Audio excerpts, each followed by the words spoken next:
Morning, morning, morning. What it do? My high salute to everybody. My high salute to everybody out there. So, um, the homie who ride, he said, "Hey, you should do a video on blucifer, the horse, the evil horse at DIA." Blucifer. This is if you don't know who blucifer is.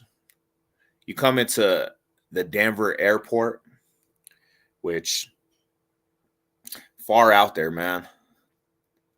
You come into the DIA, you come into, the airport. Either if you're driving out of the airport or you're driving in the airport, this is what you're going to see. Broncos new logo. Nah, man. No, no, no, LA, man. This horse right here, they call it blucifer.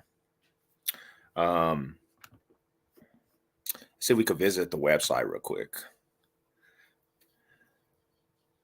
Oh, here we go. We'll read up on it though. So this horse right here, you driving into the airport. Did that come up? That one down. You come into the airport. Let's see if we could get this one real quick. It's an interesting horse, man, because when I was young, this thing right here, man, we used to go drop people off at the airport. And this horse, it stands over the airport road. Like when you're coming into the airport, this is the horse you see. It's not a nice horse. Ooh, and then I got me some coffee. Top of the morning to you, man. The person made it kill. Yeah. So you drive into the DIA, right?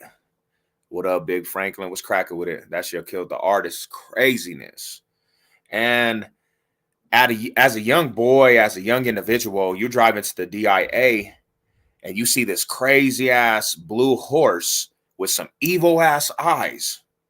And it's not one of them. You could tell there's something off about it. People always ask about this because the DIA, there's a lot of conspiracies at Denver International Airport, and this is the start of everything. Like the homie said, the homie Ben and the homie Alice basically was saying that the dude that creating it, the first dude that created, he's creating this horse and all of a sudden it falls on him, kills him. That's how you know there's bad juju. If the thing that you're making just suddenly just falls on you and kills you, then the name, where did they get the name at? Lucifer, and it's at the airport of a lot of conspiracy. So let's read up on it. This is for the homie who ride. It's hard to ignore the big blue horse that rears in a display of power and rebellion at the Denver International Airport. The 32-foot tall fiberglass sculpture towers over Pena Boulevard, its eyes glowing red at the cars whistling by. And that is no fabrication, bro. When you're driving in, you see them big ass red eyes, and you're like, why would they have this here? It's just a symbolization of evilness. Denver collects knows this mighty unique as Blucifer. Some love it, some hate it, some love to hate it, and many more are curious about it. Officially, the artwork name is Mustang. See, they should have kept it originally Mustang, right? They should have kept it originally Mustang. Why did they change it to Blucifer? And the piece is a point of pride for the airport. There's no peace or pride with Blucifer, bro. That horse does not give you, like, you're driving in to go catch a flight and pretty much you see a horse of evilness, right? We have this fierce blue Mustang that we look at as kind of a protector of the travelers. There's what? guarding this airport, the Stacy Stagman, DIA Senior Vice President of Communication and Marketing and Customer Service. The airport is thick with intriguing rumors, even if you look past the serious issue they had lately with the restructuring of the Great Hall. That's the outpost is home to Freemasons. Ooh, bro, they tapping into something totally different. Freemasons, UFOs, or the terminal is the picture graphic guide to the apocalypse. Wow. So let me ask you guys a question, man. What up with it, man? What up, Jess? So you got an airport with this horse, blucifer, and this is some knowledge about the airport, right? And then you have this. They're talking about UFOs. They're talking about Freemasonry. They're talking about a terminal, because under the airport they have long ass tunnels, and a lot of people say out here in Colorado the elite. A lot of people talk about the elite. A lot of people talk about the higher ups, that being bunks for higher ups. If anything happens in Colorado, that's where everybody's gonna go. Let's read upon this. So that must have been it. Aurora, sculpture is fun, weird. Welcome to the state. The Mustang is very Colorado, he said. And then it takes a hard left with the red blue eyes. Yeah, why did they put the red eyes right there? I want to read about the homie said, it killed the first artist. Horse wanted to know more about the inspiring that led New Mexico Lewis to create the stallion. What exactly happened with the artist and the ultimate demise of him? Damn, he's thinking that he's gonna build this horse for Denver International, and it's the end of his life, bro. That's a messed up. The sculpture did kill its creator. That part is true. But is it cursed? Okay, so you create a horse called the blucifer, and then you die while you're creating it. While you're making it and you're putting it together, it's going to fall on you. Lewis died in 2006 at 65 after a part of the Mustang came loose while he was working on it and severed an artery in his leg, and he bled out. There are three main sections that make up the massive sculpture: the head, the torso, and the hindquarters. And shortly before his passing, the artist had declared the head section done. So he was done with the head. And then it says Lewis Studio later completed Mustang and installed it in more than 14 years. It was commissioned. There had been a number of delays with the sculpture, which led to a lawsuit. It made its debut in February 11, 2008. So you got this horse, man. What up, Ghost? What's cracking with you, Rada? The artist got smashed. You got this horse. This is supposed to be a representation of DIA.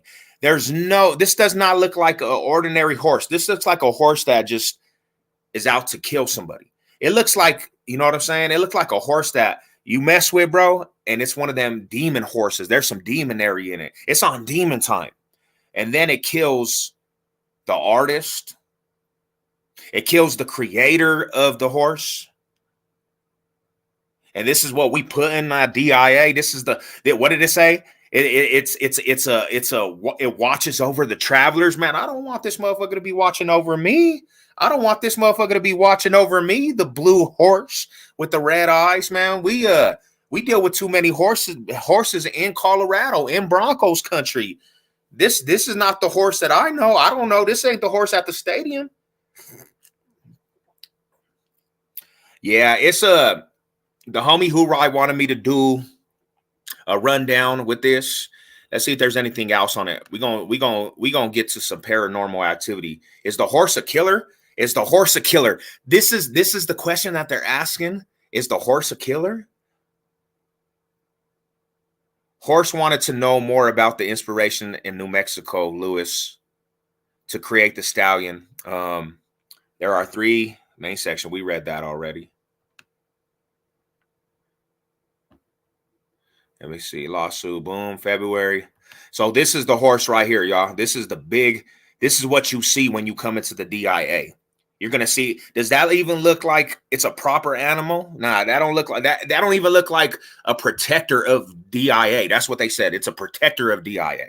That looks like that shit going to try to ride, homie. It's trying to ride on the people at DIA. What's with those eyes, though? Horse wasn't the only one with the questions about the Mustang. Michael Gunner of Lakewood wondered who changes the light bulbs in the eyes of the big blue horse. No, they're not portals of perdition or even lasers. Turns out the eyes are LED floodlights. In the last 7 years, the airport electrician team has only changed them just twice. Dohon and her collectives explain. Those red eyes, though, the people point to as evidence the Mustang is demonic nature, are actually a tribute to the artist's father. What? So the eyes are a tribute to the artist that's dead, huh? That's a tribute to the artist that's dead. That's the last thing I seen before I went to Texas. On Everything I Love. When I went to Vegas, bro, we rode up in the nighttime, had a flight in the night, and this is the eyes we gonna see. I said, man, what's up with that? That looks suspicious as hell, man. That looks hella suspicious. Lewis was born in El Paso, Texas in 1940. As a young child, he apprehended at his father's neon shop. There he learned how to weld and paint. His widow, Susan, said he often told stories about working along his dad, how he would come home, his hands marred by the work. His father would say, this is how he learns. Susan said he said, so he grew up with the strong tradition of working in his hands. That's wild, bro. And that's what you see, man. That's the protector of the airport. Now let's look into some other conspiracies. Hoorah, that's the blue horse that you wanted me to do a little bit of a little bit of storytelling, a little bit of knowledge on it. Yeah, it's a crazy looking horse that killed its artist, man. Crazy horse that killed its artist. DIA, Colorado. Conspiracies. Oh, you know what? We'll just do this right here. I got an idea. I hope everybody's blessed today, man. What happened to that? I hope everybody's blessed on this beautiful day. We're gonna watch. Let's watch a little video on the horse. Let's see what the horse is all about.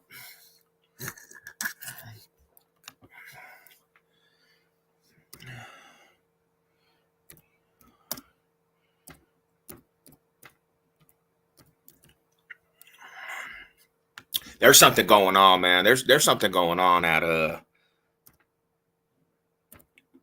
at DIA, bro. They got some top secret shit at DIA.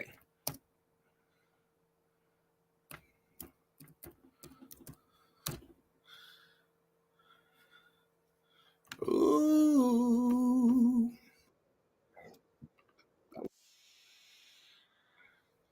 I'll share this screen right here, Rod. Good morning. What's up, Shy? How you doing today, man? The young blucifer. Blue stallion that, well, actually did technically kill someone. Oh, plus an Annie Ann's pretzels. Yum. The Denver International Airport isn't just the biggest airport in the United States. It's a hotbed for some of the most batshit bonkers conspiracy theories on the internet. Make sure your seat backs and tray tables are in their upright and locked positions. And place your tinfoil hats securely on your heads. The truth is up there. The story of Denver. February 28th, 1995. The Denver International Airport officially opens. At a sprawling 53 square miles, it's America's largest airport. But it's already raising dumb suspicions among the dumb and suspicious. The airport was years behind schedule, billions of dollars over budget, and some locals argue the Stapleton International Airport. So anybody that's a Colorado native, if you're old enough, we had our airport at Stapleton, right on the other side of Park Hill, like on the outside of Park Hill where all the Bloods be. It was in the hood. The airport was in the hood. And they moved the airport all the way out. Now the airport is like almost like from my house, it's almost like a whole 30, 40 minutes outside of the metro, way out there, Green Valley Ranch on the other side of Montbello. That shit is far, bro. And it used to be straight in the middle of the metro. So that's interesting. Why did they do that? Airport, less than 16 miles away, was perfectly fine and did not need replacing. It's almost like it was built for a reason. Ooh. You know, other than offering cheap flights to Bermuda. By the mid-2000s, local papers report some bubbling conspiracy theories around the airport. And by 2010, ex-wrestler and former Minnesota Governor Jesse Ventura stokes the fire with an episode of his aptly titled true TV show Conspiracy Theory. Suddenly, the conspiracies in the mile-high city are more prominent than Peyton Manning's forehead. Let's dig into some of the facts here. Theory 1. One of the most visible pieces of quote-unquote evidence of something nefarious at DIA is the runway itself. From a bird's eye view, believers can tell. Oh, hell no. That's something I didn't even know. You see this, people, right here? Bro, the airport is a swastika of runways. What kind of fucking design? My bad. I'm trying to stop cussing, but what kind of design is that? You got the swastika runways? What is that telling us, bro? There's some crazy stuff going on right there. That's the runways for the DIA airport, a swastika. Wild. That's wild right there. And the pattern is a swastika, giving aliens, who are also Nazis, a clear sign that something wicked lies beneath. The truth, it's for weather-related purposes. Airport engineers contend the fan-shaped design enables planes to take off and land against wind from any direction. Theory 2.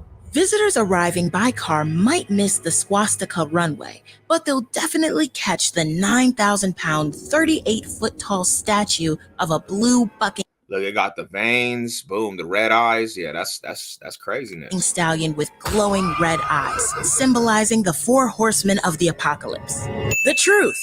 While the statue is admittedly a little eerie, Luis Jimenez, the artist behind Blue Mustang, said the glowing red eyes pay homage to his father, who worked with neon signs, and it wasn't a tribute to Satan. But tragically, while he was finishing the statue, a piece broke off, severed an artery in his leg, and Jimenez died as a result. Theory 3. Gothic gargoyles loom over the baggage claim, and, even more unsettling, murals with names like... Okay, so you have this airport where you're catching airplanes and you see all kinds of Middle East. Why is our airport, DIA, one of the biggest airports out there, have all these Middle Eastern paintings, gargoyles? You got Freemasonry stuff all over, and this is an airport? Come on, man. Like children of the world dream of peace, depict Nazi-esque soldiers in gas masks with machine guns and swords, eerily smiling children, burning forests, and even a recreation of a child's letters sent from Auschwitz. All of this, allegedly, is meant to contain clandestine messages alluding to the Illuminati. The truth. The artwork is actually anti-war and pro-environment. The mural's artist Leo Tanguma contends these paintings tell a narrative of a world free from war and environmental ruin. Theory 4. There's a dedication plaque at one of the airport's entrances containing a vault to be opened in 2094, bearing the distinct symbol of the Freemasons and alluding to the New World Airport Commission, which ostensibly doesn't exist. Believers point to this as proof that the Freemasons, which is essentially a frat for old people but long rumored to be a secret world-controlling organization, use the airport to help their global conquest. The truth. It's just a dumb time capsule, okay? In reality, the time capsule has baseballs from Coors Field, a pair of the mayor's sneakers, and other assorted, incredibly innocuous Colorado-themed items. And the secret New World Airport Commission was just the made-up name of a group that helped plan the opening ceremony of the airport. Basically, a party planning committee. Theory 5. Grainy cell phone footage featuring lizard people and first-hand accounts by construction workers claim the airport has miles of secret underground tunnels which potentially connect to nearby military bases, house a new Area 51 hiding evidence of alien life, provide a bomb shelter for the super rich and elite, or is a front for a secret nuclear launch site. The truth. The tunnels were for luggage. The tunnels were simply designed to quickly move luggage through the airport. So miles of tunnels for the luggage, huh? Do you guys believe the hype? Do you believe that it's all for luggage? Do you believe that it's just artwork? We'll never know. But some frisky employees have taken to drawing graffiti of fake symbols and aliens on the walls, or even dressed like lizard people during public tours to play into the theory. So they seen them, and now they were dressing up, playing dress up under the tunnels, huh? And speaking of that, by the late 2010s, the Denver airport itself was in on the joke with tongue-in-cheek ads that blamed renovations on the many conspiracy theories we laid out above. And the temporary installation of a smart-ass animatronic gargoyle that chatted with tourists. So we salute you, Denver International Airport, for providing the internet with a conspiracy theory that's silly in lieu of world-threatening, and proving that bored people waiting on layovers have the best imagination. The truth is out there in Denver.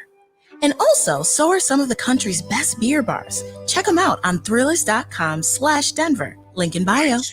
And always keep your eyes open. Well, that's a little history. That's all the sayings that you have at the Denver airport. You know, they'll always have, even if there's actually truth, even if there's actually truth in different things, they're always going to have somebody that will have an explanation. You know, toes are everywhere. You know, do you believe, man? Do you believe? Now, I believe in a lot of different things out there that people would say, hey, you're kind of crazy. But if you look at a different spectrum and you look outside of the box, there's a lot of stuff out there that we just don't see. You know, there's meanings, there's different meanings over a lot of stuff. Even as we speak, there's meanings over the football aspect at halftime shows, bro. They're not just, you think basically every time they do something and then they have a big event and there's some satanic aspect to it, you think that's just a coincidence, or you just think that they're trolling? There's deeper realms that we don't see as people, man. You know, why was Ice Spice doing this? Was that just something? Was she just dancing and she was doing this at the halftime show, showing the devil horns and then having an upside down cross? Was that coincidences? Was that to get people talking? We'll never know, right? But yeah, that's for the homie Who Ride, man. I appreciate the recommended video. Yeah, you know, blucifer, bro. Blucifer, the big blue horse at the Denver DIA, killed its artist, you know, and that's a crazy thing, man. I hope you guys are having a good day. I just had to start out the day with that. I thought we change it up a little bit. They do it for attention. I mean, that's to a person that's just living in a world that you don't want to actually understand. You're gonna say that for you can back it up with, yeah, it's for attention. It's for attention. It's a cover up. It's blind. It's to blind the general population, where people will be like, hey, yeah, it's for attention. That's for attention. It could be obvious in your face and clear as water, and the big population is going to say it's for attention. You know, it's for attention. I mean, when everybody's doing it now and it's blatantly in your face, I mean, it goes deeper than just attention. There's a bigger agenda, bro. It's just it's just like with the aspect that I was talking about before, the NFL, how they're pushing this down your throat with a specific agendas. It's not just for attention no more. It's actually they're really pushing something to try to push a movement, an agenda, and get people behind it. Um, but I don't believe it's just for attention, especially with that aspect, because the simple fact is, um, there was not a lot of people paying attention to Ice Spice. She just came out that nobody even knew she was going to be at the Super Bowl, and they got her. They caught her slipping. They caught her slipping. So it's an aspect that you got to think about. You got to think about. Now, if you don't believe in them aspects of life and you don't believe in different things that could be out there, then of course you're gonna say, nah, that's not real. That's not real. That's not going on, because it's just for attention. You know, they're pushing some stuff, man. They're pushing some stuff on the under. But you know what it is, man. I'm gonna get at it. Headed to this gym. You guys have a good day, man. Shout out to the homie Hooray, man. Mall high salute for that recommended video. And we back to norm. I honestly didn't think my laptop was working anymore, people. So I haven't been doing any reviews on music. I haven't done anything lately because they can stay under, bro. You know what? You know what I'm gonna say? Over the years, they're doing it more blatantly in our faces. Over the years, it's starting to be so out there. Like if you look at every entertainment, you look at every realm of music, movies, they're not hiding that shit no more, man. It's a realm that they're putting out to the forefront of the public, and they're letting you know what's going on. They're letting you know that there's some crazy shit going on the forefront of public. Do you understand? Like they were talking about the Super Bowl, right? The Super Bowl, it's a big distraction for Super Bowl Sunday, bro. Millions of people, billions of people watch this. That's the biggest day for human trafficking. That's the biggest day for human trafficking is Super Bowl Sunday, bro. If you go look, the numbers of people being human trafficked on Super Bowl Sunday, it's out of this world, man. And that's what blinds us from a lot of things. Sports blinds us from a lot of things that's going on out there. The real stuff that's really like detrimental to society and the world. So it's a lot of stuff going on. It's deeper than meets the eye, man. And I agree with you. I agree with you, bro. That's 100% right there. This is 100%. I'm with you on that one. You know. But Mall High salute. It's a beautiful day. I'm about to get to this gym. You guys have a beautiful, blessed day. And to the next one, man. I'm gonna holla at you guys. Let's go.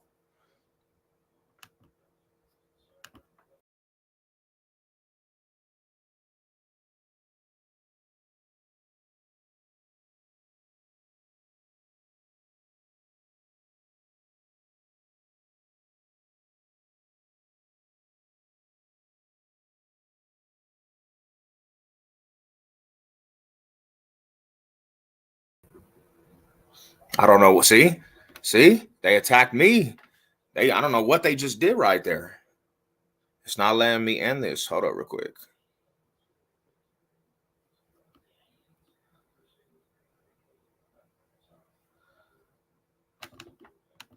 This computer's acting up.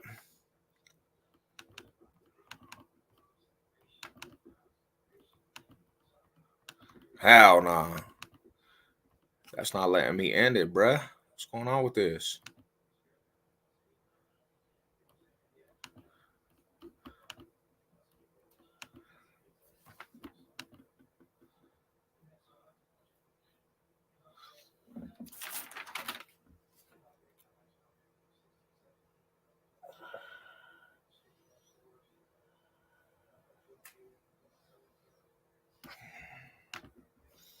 Bro, we got to talk about this stuff.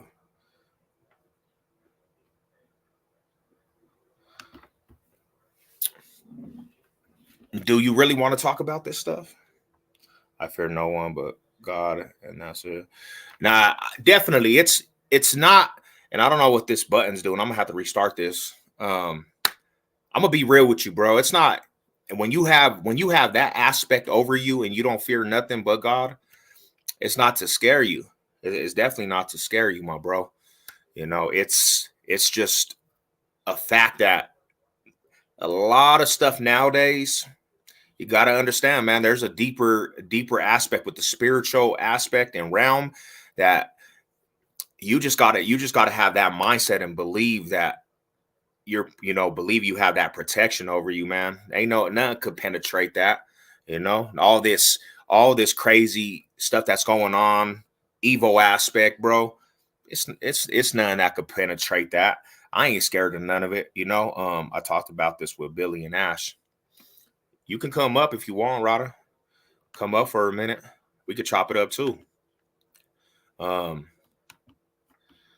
See,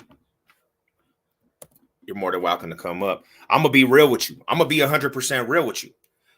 In me, it's ingrained because I've seen stuff with my own eyes, man. That's unexplained, bro. That to this day, I seen it with my own eyes, and it's like a detailed vision. Me and my homie talked about this all the time. It's a detailed vision that I'm like, did that just happen, bro? I talked about this when I gave my testimony about when I got sick, homie. Now it could have been me being sleep deprived. It could have been me having a lack of sleep because I got hella sick. I started seeing stuff that to this day I don't even. Sometimes I'd be thinking like, was that even real? I started seeing like stuff manifest, bro. It would be shadow people here. And I started seeing like physically stuff walking that I couldn't even explain. And then it would just disappear. My mind was going crazy. So there is, like, when I tell you there is a different realm that people can't see, but like it talks in the Bible, bro, God is not going to allow the norm to just see it right away. Because if you seen that shit, if the normal people seen that shit, this world would go ballistic, bro. You seen what they were talking about at the Miami Mall about the figures that were at the Miami Mall, the aliens, and how it made people in an uproar. It made people go crazy, ballistic, homie. And these were creatures that they seen, and you know how they switched it up. They said, hey, it was some fight. It was some kids fighting. It was some kids fighting. They brought the police department for some kids fighting and shut down the airport in Miami. Bro, there's something deeper. And there's so many accounts of this, right? Now, my point is why I say that. If God allowed, because there's a protection on people, right? If God just took that away and allowed all these the spiritual aspect to manifest on this world, bro, the normal person, this stuff would have people killing themselves at a fast rate if he just unleashed the portal of what's really out there. It's not only certain people could handle that stuff, man. Only certain people are allowed to even see stuff like that, because a normal person, bro, they're not ready. They're not built for that. They're not built for that. But I'll tell you like this. It's getting to a day where the evil aspect is starting to be so strong out here. There's going to be a day when God takes his hand off this earth, and you're going to start seeing stuff. You're going to start, the portals are going to start being opened. And you're seeing it now. See, people don't want to talk about this because of the simple fact is it's scary, homie. But you're going to see a time when portals are lifted off this earth, and you're going to see stuff that people are talking about. And it's going to be evidence, and this world's going to go crazy, homie. When that happens, You know, if you're not washed in the blood with protection from God Almighty, bro, it's going to be worse than any movie, anything that you can imagine.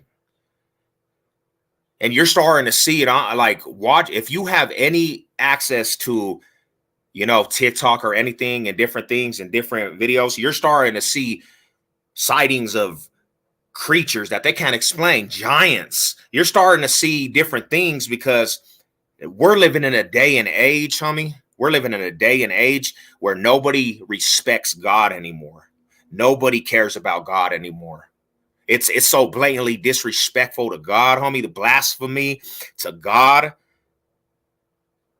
And really, honestly, when God takes his protection off the earth, bro, he's going to let the devil run rapidly out here.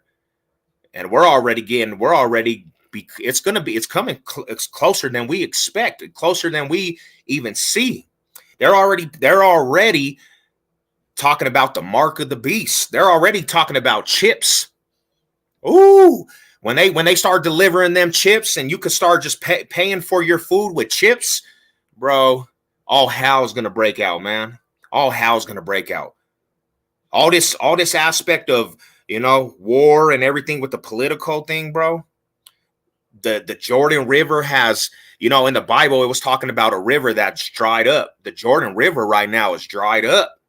Revelations is coming true, people, and people are just, you know, blatantly just like, hey, I don't care about that. It's not true. But there's prophecies and prophecies, man. It's actually, it's deeper than people really think. Me and the homie talked about, oh damn, can't right now. Yeah, bro, we both been thought in the saying exist in God. You have to, homie. And if you still have that about you, because there's a lot of people that don't even have that sense anymore, my homie LA Original. If you still have that about you, that you believe in that aspect, homie, because there's a lot of people that don't even believe that there's anything out there. You're still under that protection on his children, because not everybody's his children, bro. There's people that are here to exist for evil. They're not his children when it boils down to it. They're here to push the evil agenda. If you still have that in your mind and you believe that, bro, there's hope for you, that you're under that covering of protection. So keep that in your mind. Never let that go, bro. Don't ever get to a point, I don't believe in that. Because when you don't believe that, if you don't stand for something, you're going to die for anything. If you don't stand for something, you're going to die for anything. All these people out here ain't standing for nothing. All these people out here don't stand for anything that's important. They'll die for anything. That's why you got people out here thinking that there's furries and people that are with the transgenders and this and that, bro. Like, it's deep. Devil feed off of weak and damaged. Yeah. We're called to be on the front line when it cracks off, bro. Like me, that's why you see the passion in me, bro. I'm called to be on the front line. I'll never deny it. I'll never deny that aspect, because it's open in my eyes. I already know this shit. I already know it. What did you think about COVID? I'm gonna be real with you, man. I'm gonna be real with you, honestly. I was looking at COVID before COVID was even in the United States. The reason why I knew about something headed towards the United States, because my wife, she was already doing investigations. We seen a video before COVID hit the United States of America. We seen a video how there was a virus in Japan, Tokyo, wherever it came from, Tokyo, Japan. There was a virus that spread, right? And we were like, I wonder if this will get to the United States. So, to be honest, when I first heard about it in the first cases out here in the United States, I was actually scared, homie. I was actually scared because I didn't know what it was. Then I caught it. I had got it. I got hella scared. I thought I was gonna die. I'm too strong to die off of that aspect. But after a while, I started seeing all this craziness, bro. My sister works in the hospital. And she was telling us that car crashes, they were saying it was COVID. She started telling me how a lot of the aspect, they were lying over this shit, bro. How every case was COVID. Every person that died in the hospital, they labeled it as COVID. So when I'm looking at that shit, I'm like, so you mean to tell me every case is COVID? And my final straw would believe, like, I believe there was a virus. But I believe it also was like the flu, the annual flu. I don't believe it was a thing that was blown out of proportion like they were talking about. To be honest, I went to the freaking hospital one time with allergies, bro. Went to the hospital with allergies. And as soon as I walk in there, are you coughing? You got COVID. They automatically just said I have COVID. So, like I said, I was telling you earlier, there's a bigger agenda why they're doing it. You don't think the aspect, let's just get real since we're here. You don't think this aspect with the Chiefs, the Super Bowl Chiefs, Super Bowl champions, the people that were in it, that was a part of their crowd, Kelsey and Taylor Swift, you don't think that they were promoting this vaccine? You don't think that they were going to let them fools win to promote this political agenda, homie? It's deeper, bro. And like I said, we all watch it because we love it. We have them blinders on. Nah, homie. 49ers never had a chance. Let's just be real. The Niners never had a chance. So getting back to the COVID thing, I seen it with my own eyes because my sister would tell me about cases that they were saying, bro, everybody was sick. Everybody. If you had a fever and it was a little fever, you were sick. I got that shit twice, they said. You know, you want to know, one time I tested positive and then negative in the same day. How do you do that? How do you do that? How do you test positive and negative in the same day, bro?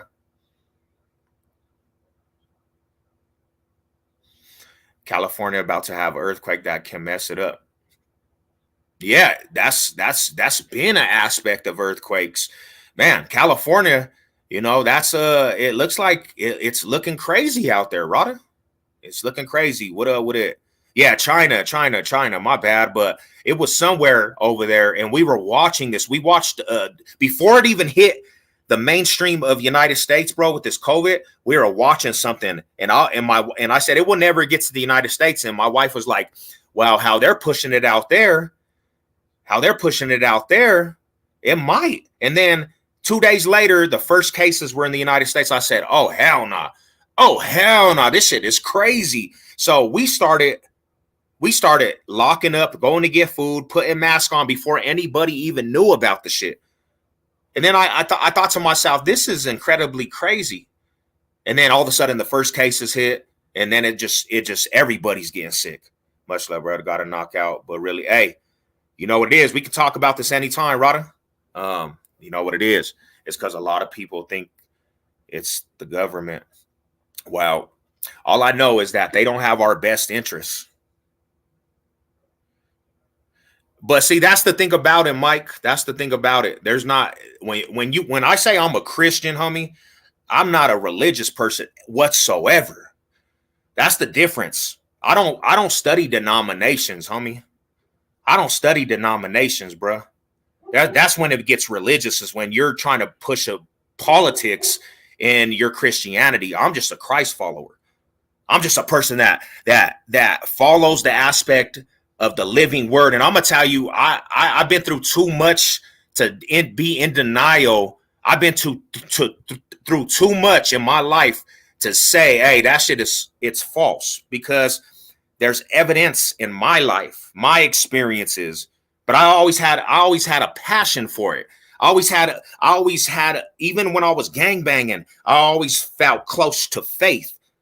And it talks about that. People that are really searching for something and searching for that, God will open your eyes. But if you're not searching and you automatically just say, hey, it's not real. I don't believe. Why is people dying all across the world? And why are these kids? Of course, God, he's not going to reveal himself, bro, because you already have your heart and your heart's heart into that. He's not going to reveal himself to them. That's why he talks about the chosen children of his kingdom, homie.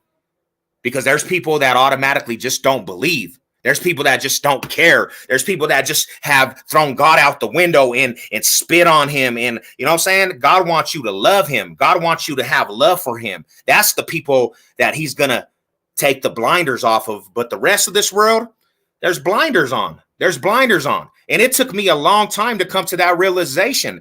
But I've seen stuff in the spiritual realm with my own eyes and experience healing with my own eyes and miracles with my own eyes, I could never say it's false. But what I'm going to tell you is, Mike, because I know you're probably longing for something. If you still have any sense in your heart, bro, and there's something that you feel like that's out there, you still have a chance. You still have a protection on your life, homie, because there's probably millions of times that you could have been dead out here and God saved your life, homie. God put a protection at that time to save your life. Look at all your people out there. There's people that you know that are dead off the first incident. People out here smoked out off of fentanyl, dying. One time, that protection went away a long time ago, because deep down, bro, there was never no hope. There was never no hope. They chose what they chose. But if you're still here to this day, if you're still standing on this earth breathing, you have hope for your life. You got a protection still on your life. Why does it say in Christianity you can't kill? Yeah, all can be forgiven with repentance. Well, see, I'm not gonna try to decide that. I am not the creator. When you start trying to figure that out, you start trying to play the aspect of why.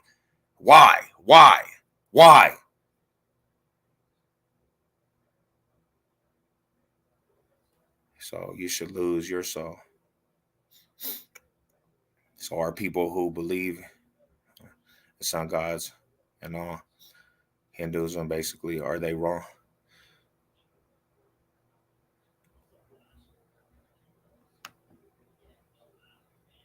This is what I gotta say to that, man.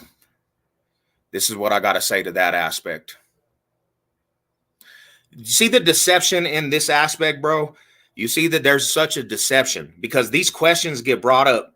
What about Hindus? Or what about Muslims? What about this? And what about that? There was a deception from the aspect of the evil works to deceive everybody, to put blinders. Yes, bro. That's not that aspect right there. Come on, sun gods, bro. You know where sun gods come from?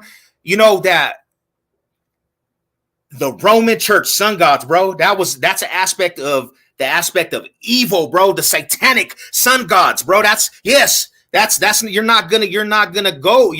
That's not a way aspect to you're gonna get saved, bro. Sun gods. Why are you praying to the sun, bro? You're putting your faith in something that is not the aspect of God, bro.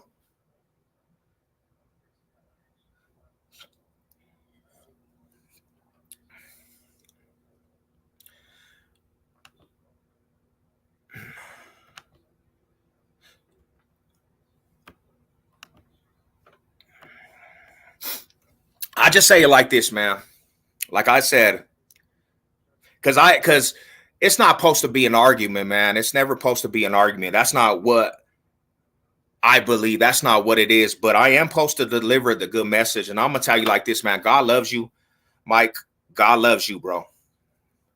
You're still here breathing. You have a lot of questions. Meaning you're searching for something, homie. And I believe it's in good intention because you're a good person from what I see, what I've interacted with, man.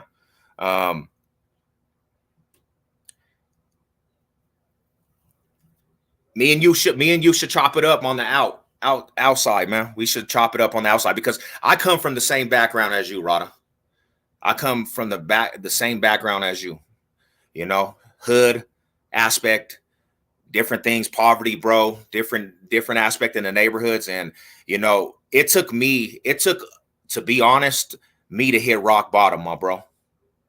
I hit rock bottom, my bro. I was dying, homie. I was dying, brother. I was dying with a virus in my stomach. I was dying where I lost 50. I went from 270 to 210 in a matter of 60 days, man. I was dying.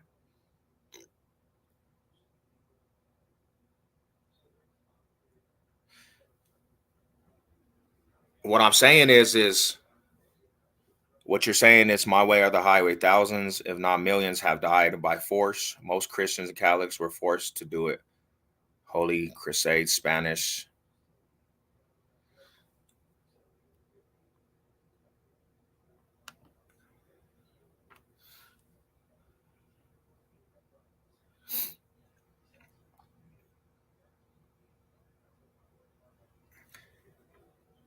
I want to, hey man, I want to have a discussion with you outside because I'm not, I'm not here to argue and try to, say, hey, that you're wrong and this and that, man. I'm just here to give a testimony of my aspect, bro.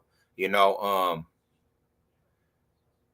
I just know that. Let me tell you this, bro. Let me tell you this, brother. I know a lot of co-founding religions are turning to the great book as we speak. There's a revolution that all these religions are turning to the good, to the good faith, bro. So these people that started their own religions are turning to the good faith. People that you're talking about is Islam and Buddhism. A lot of them, there's a revolution that we got going on, bro, that they're turning to the good faith. There's people that were high scholars in Islam that are turning to the good faith. Thousands after thousands that you guys don't really see. So there's an aspect, homie. People are starting to see the light, starting to see the truth. And these are people that were extremists, terrorism even in the terrorism aspect.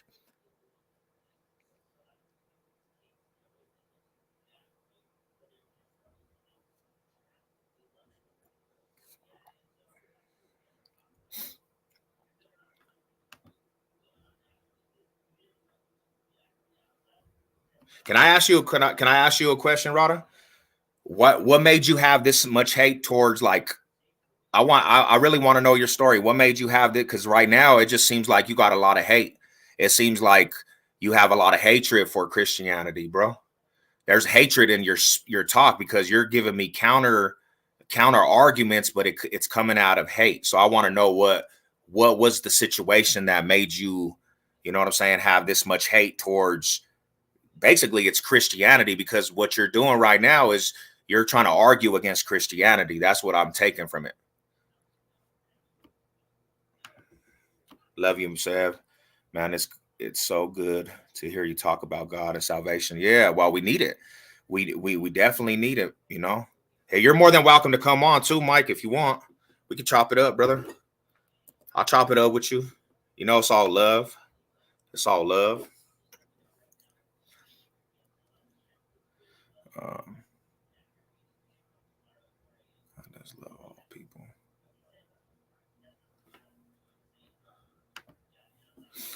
God gives us a choice to believe in him and choose him as Lord and Savior. We have a choice to choose. God doesn't force anyone because he respects our decision. God doesn't want us to come forcefully. Amen.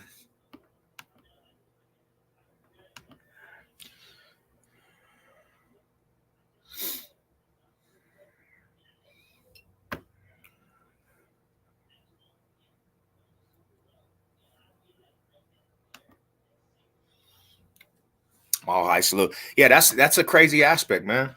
That's a crazy aspect. The DIA be having some evil, and there's no real justification for it. There's no real reasoning why either. It's a crazy aspect, man. You know, um, if you have never allowed God to do anything for you, try it out. You know, I'm so passionate and strong because of just what I've been through, man. What I've been through, the things I've seen with the works, good works, and then the things I've seen in the spiritual realm.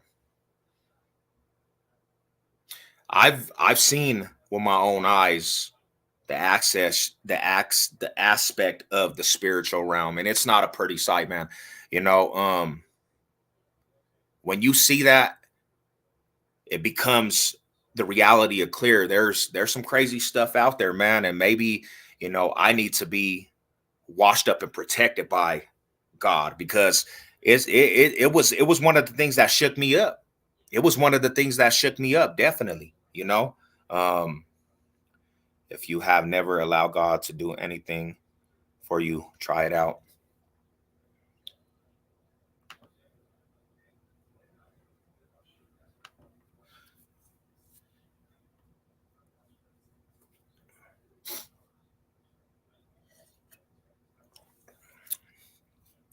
Sev, God bless you. Love you. Talk to you later. This is a fire talk, Sev. God bless. Hope you're still on at my lunch shower.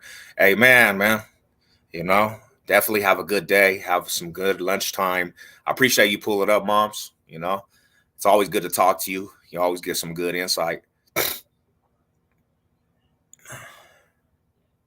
Let me ask everybody out there, like the homie was saying, you know, even in the aspect of the entertainment world, right?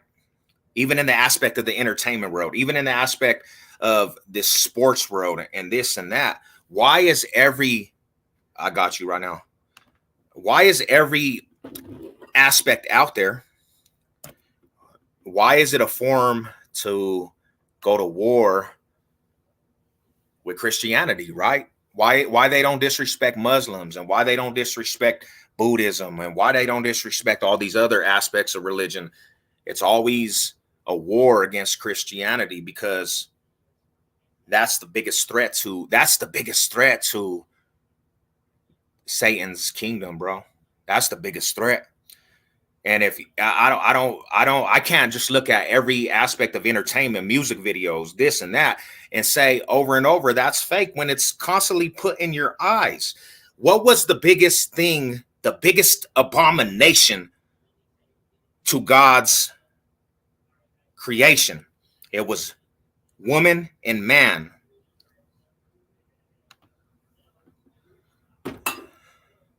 There's the link, my brother.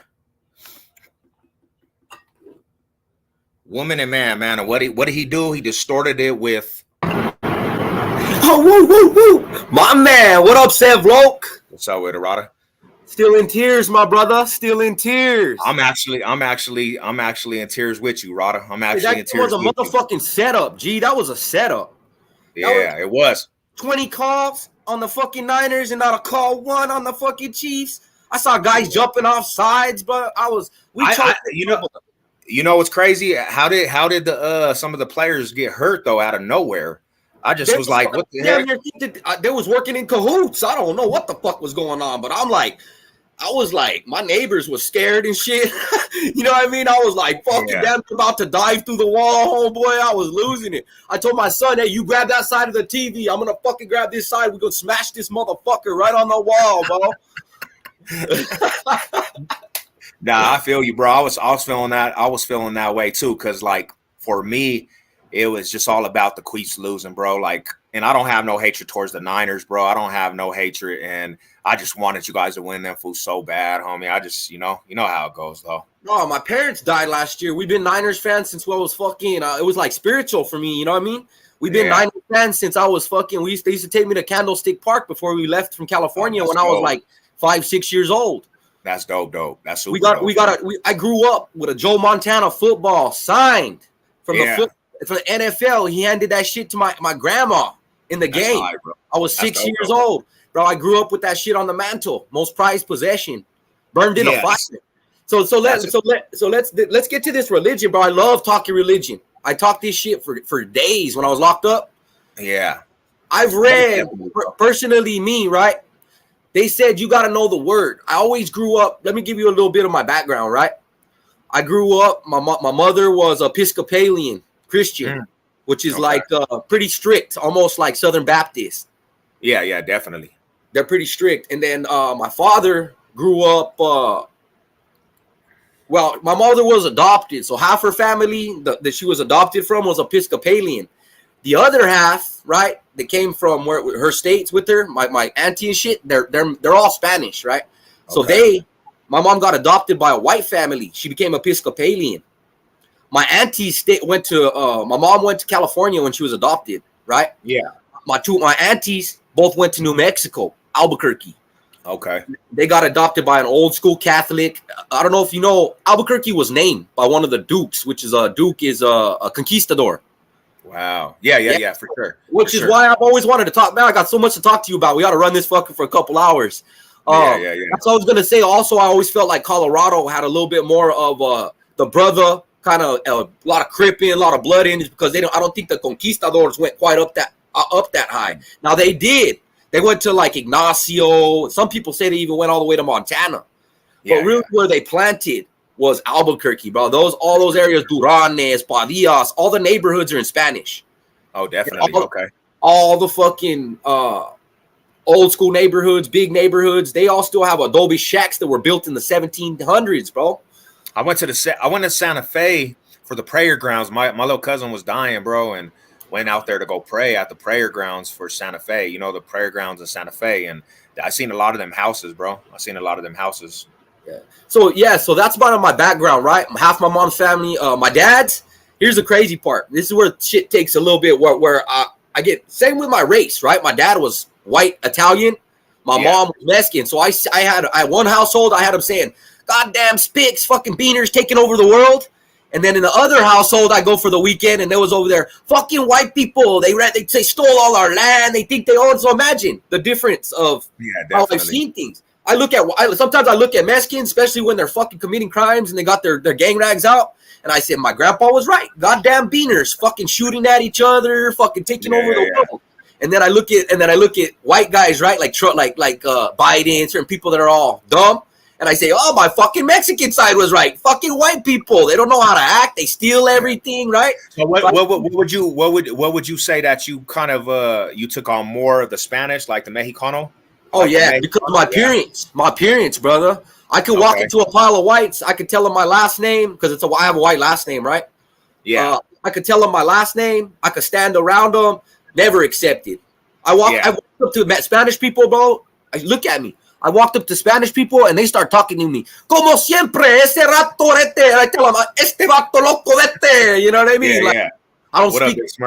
I don't speak fluent Spanish. My mother did. She tried to teach it in the household, right? Hey, so I'm kind of the same way, bro. Like, so my mom's side is all like Spaniards, like Spain, like Spaniards, right? That's where I get my complexion, my white. Like, people think I'm güero, homie. You got those real Spanish eyes. Yeah, you know. And then if you go to my dad's side, Mexicanos, bro, like straight from. There's some family that are straight from Mexico. Now, I never grew up with my pops because he passed away when I was young. But like, that was when like I was taken away from that side. And it was all my mom's side. Boom. So we're like, that's where I relate more to.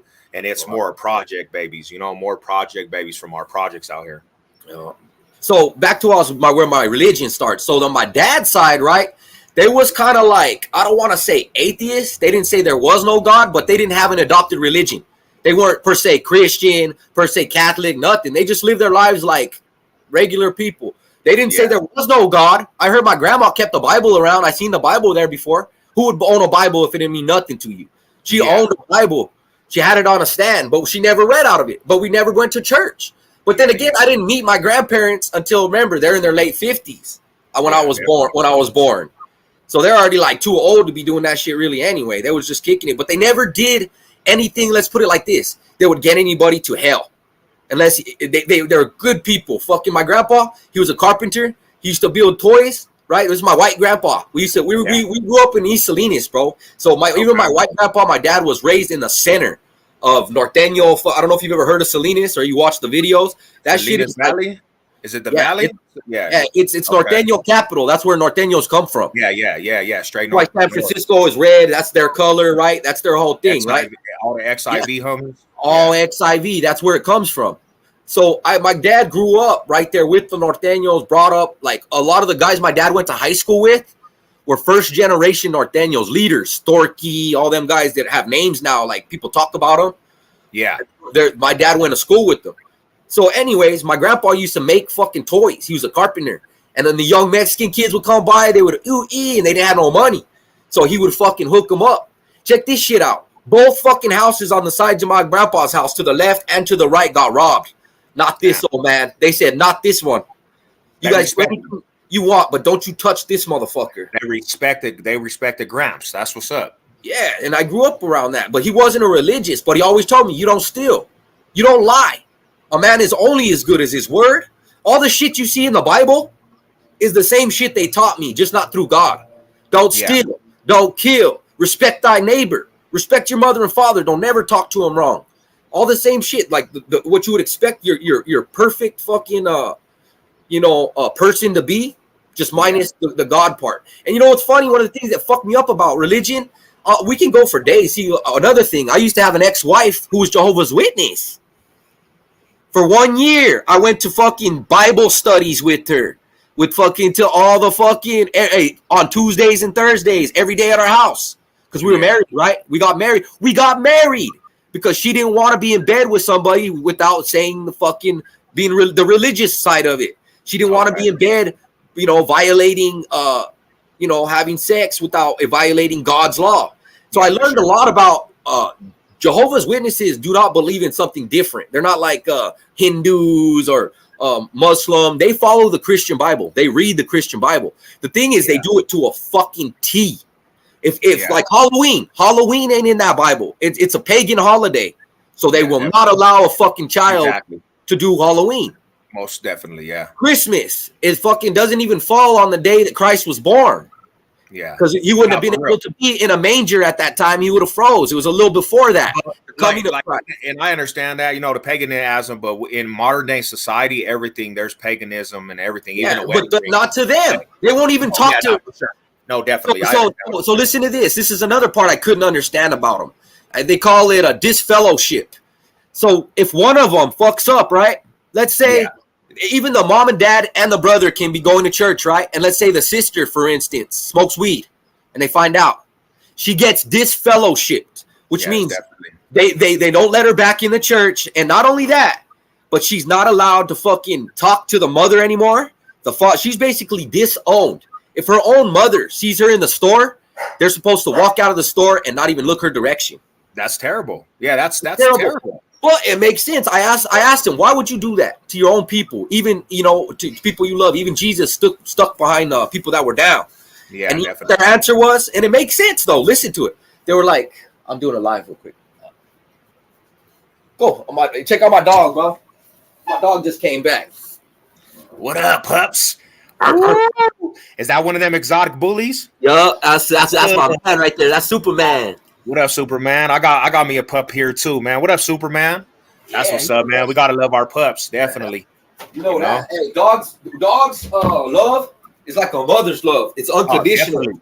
I really honestly, you cannot feed a dog and he'll still just want your attention. I'm telling you, nowadays I love dogs more than people half of the time, bro. I'm telling you, I love my dogs more than people. Don't mess with my dogs. You know what I'm saying? Hey, so check this out, bro. This is crazy. A mother's love, if you think about it, is the only love that is and fathers that is unconditional.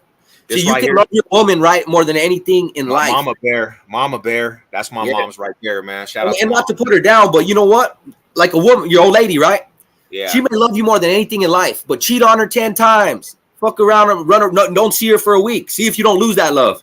Oh yeah, definitely. They might have love for you, but they're gonna be like, I'm done with that. Mom, mama though, but your mama. Still, fuck her, man. We'll do whatever. See if she still don't let you come over. Yeah, definitely, bro. I remember many times I wasn't even supposed to come over. She's like, come in the house now. Don't talk to me. Steal your mom's money. Piss her off. Make her hate you, but she'll still invite you over. One little thing before we off a topic, but I called my case, and she lost her housing, bro. She lost her housing on my case, and she was pissed. But she was still there. She was still there riding with me through the penitentiary. You know what I'm saying? Love moms, definitely. Hell yeah. But so check it out. Let's get back to my little story here about where was I? You were talking about Jehovah's Witnesses and okay, yeah. So I asked him, how's that work? And it kind of makes sense if you listen to it. He's like this. He explained it. This is how he explained it to me, right? He goes, well, check it out. We're all in a pool together, right? This church thing is a pool. Like we're all swimming together, right? So here we are. None of us are sick in this pool. None of us are dirty. We got us a good pool going here. Everybody's healthy. We're learning from God. What do they say? Cleanliness is next to godliness. So he says, so what do we do if we let somebody in this pool who's got fucking the flu, who got COVID, who's fornicating, who's all dirty, got shit all in their ass? What happens to all of us? We get sick. We get sick. We get shit all in our mouth. We become the fucking ones that are. So here we all worked to have a nice, clean fucking church, to have everybody doing their best, to be not sinning, trying their hardest. And we're gonna let someone walk in here cursing, smoking, jumping in the water and dirtying it up for all of us? No. When you want to clean up and you want to and come on back, you can work your way back in. Come on back into the pool. But same reason why they said, he also told me, if you ever go to a Jehovah's Witness place of a Jehovah's church, They don't have windows. Go to any one of them. You'll never see windows. They always have it closed off. Go to the nearest one in your city. It'll be closed off. Yeah. Makes sense. Because you know why they say the Catholic Church, Christian Church, Catholic Church, they got all these big glass in there with the green and red. Real pretty, right? They say it's a big show. They said the same reason why that they put on the fucking big speakers and have everybody dancing. It's a show. They go, this is not a show. We come to fucking pray, to get on our knees and fucking pray. I could see it. I could see I could see that. But then it's again, pure. It is very pure, but too pure for me. Yeah, I still my joint. To me, you know, out of the aspect, bro, is we're all people that are gonna fall. So you're not saved, but you can't be saved by your works. There's nothing in this aspect of your walk. You're saved by your works. There's gonna be, like you said, holy people that in the end, bro, are molesting kids. You're not saved by your works. You're saved by having that relationship and knowing and confessing God died on the cross for my sins. You know, that's the only thing that's going to actually, and nobody can tell you and judge. The Lord, right? You meant to say the Lord because God is the Father, right? The Lord, Christ is the Son. So, like, I don't, because so there's different aspect. I just, for me and my understanding, and I still got you know time that I have to do my research and different things. God is a form of three, like water, ice, steam. Yeah, that's Christian. See, that's Catholicism. Catholicism. I don't see that. I'm not going to argue with that because I don't want to turn this into like a big ass argument. Where they go like this. That's the Trinity. The Father, the Son, and the Holy Ghost. It don't mention that in the Bible. It don't mention that in the Bible. But when God was talking on the cross and he said, Lord, forgive them for what they do not know, what they don't know what they're doing. Is he talking to himself? See, that's the thing I don't like to get into because it turns into a big conversation of war. And then there's diluted and people start. That's one thing that this is a thing that we've argued with in aspect, but I understand what you're saying. What's good with it? See, I was taught that the difference between Catholic and Christian is just that. Christians believe it. Catholics believe they're separate, right? They go like this. Catholics. That's definitely. The Father, the Son, and the Holy Ghost, the Trinity. Yeah. And then Christians believe they're separate. They're like one entity with the Catholics. Christians believe there's a Father, God. He created, right? In the first 7 days, he was the creator. Yeah. Right? He's the one that created fucking the sun, the heavens, right? Then he sent his son, right? He's the Father, God, the creator. No form. They say no form. That's why I always come to what I said, like a gas, like a feeling, like an emotion. He wasn't a man standing on a cloud, 2 legs and fucking up there in heaven, your legs will blow up. See, he was a spirit, a feeling, and he sent his son. He sent his own spirit, good greatness, into his son in physical form. That's Jesus. That's exactly, So that's a good way to put it. Definitely, he sent a physical form for people to see and it was in him. He was in him. So, well, like our sons. What happens if you had a son? He would be a small you, right? Yeah, it would be a small. You have your DNA. You know what I'm saying? Not he would act the same as you. My kids are mini me's. That's why he's the father and they're the son, and he's the son. Most definitely. But see, here's where I heard you saying I'm hating on Christianity. Not even that. I love to learn. No. I'm not saying hate. I just want to know. I'm trying to get. I'm trying to just get a clear reasoning why you have maybe some questions. I just have questions. Okay. And when people answer questions, then that's how I've learned how much I know. Like for instance, everybody was talking about the Christianity when I went to jail. So I said, you know what? Let's go straight to the source. They always talk about the written word, the word. I said, you know what? Busted out my fucking Bible, read it twice, front to back, Old and the New Testament. Yeah. Then I said, well, I've read this motherfucker. I know every word in here. I read it over and I listened to them. I go to the Bible studies. But I got my boys over here, right? My homeboy Raul. They're talking something about Mormons. So what do? Why not go to the source? Same like I did with fucking Christians. You can't learn if you don't look. The only thing I hate is people that will go with an answer. They woke up Christian. Their moms were Christian. I'm going to go Christian. You didn't even ask. Yeah, you didn't have no real questions. You didn't like you just said, hey, I'm just going to jump on it because somebody said this is it. And I'm not even going to ask. Ruin my relationship with my auntie because of this very conversation. You want to know why? Because they're fucking in Albuquerque. They are die hard. I mean, fucking Virgin Mary candles all over the house, rosaries hanging everywhere. I even got the praying hands on my neck, right? All that. That's all Catholic, right? The praying hands with the fucking rosary, that's Catholic to the fullest, right? So I told her, how'd you become a Catholic? My mom, my adopted mom, parents, right? How did they? Their parents, all right, well, let me run it down the line for you, auntie. Fucking in the 1500s, a brother came through here named Cortez Hernandez, wearing a metal hat that would look like this. Yeah, what yeah. He did was he grabbed your motherfucking grandma, and he grabbed your auntie, and he told them. Let me help. So that he went straight to New Mexico, and he was what? So where does he come from? Like, is that Catholic? That's just straight Catholic. He came from Spain. These are conquistadors I'm talking about. Okay. They came from Spain on a ship in the 1500s. They landed in Southern America by Brazil. They worked their way all the way through Mexico, which is when the raping of the Aztecs.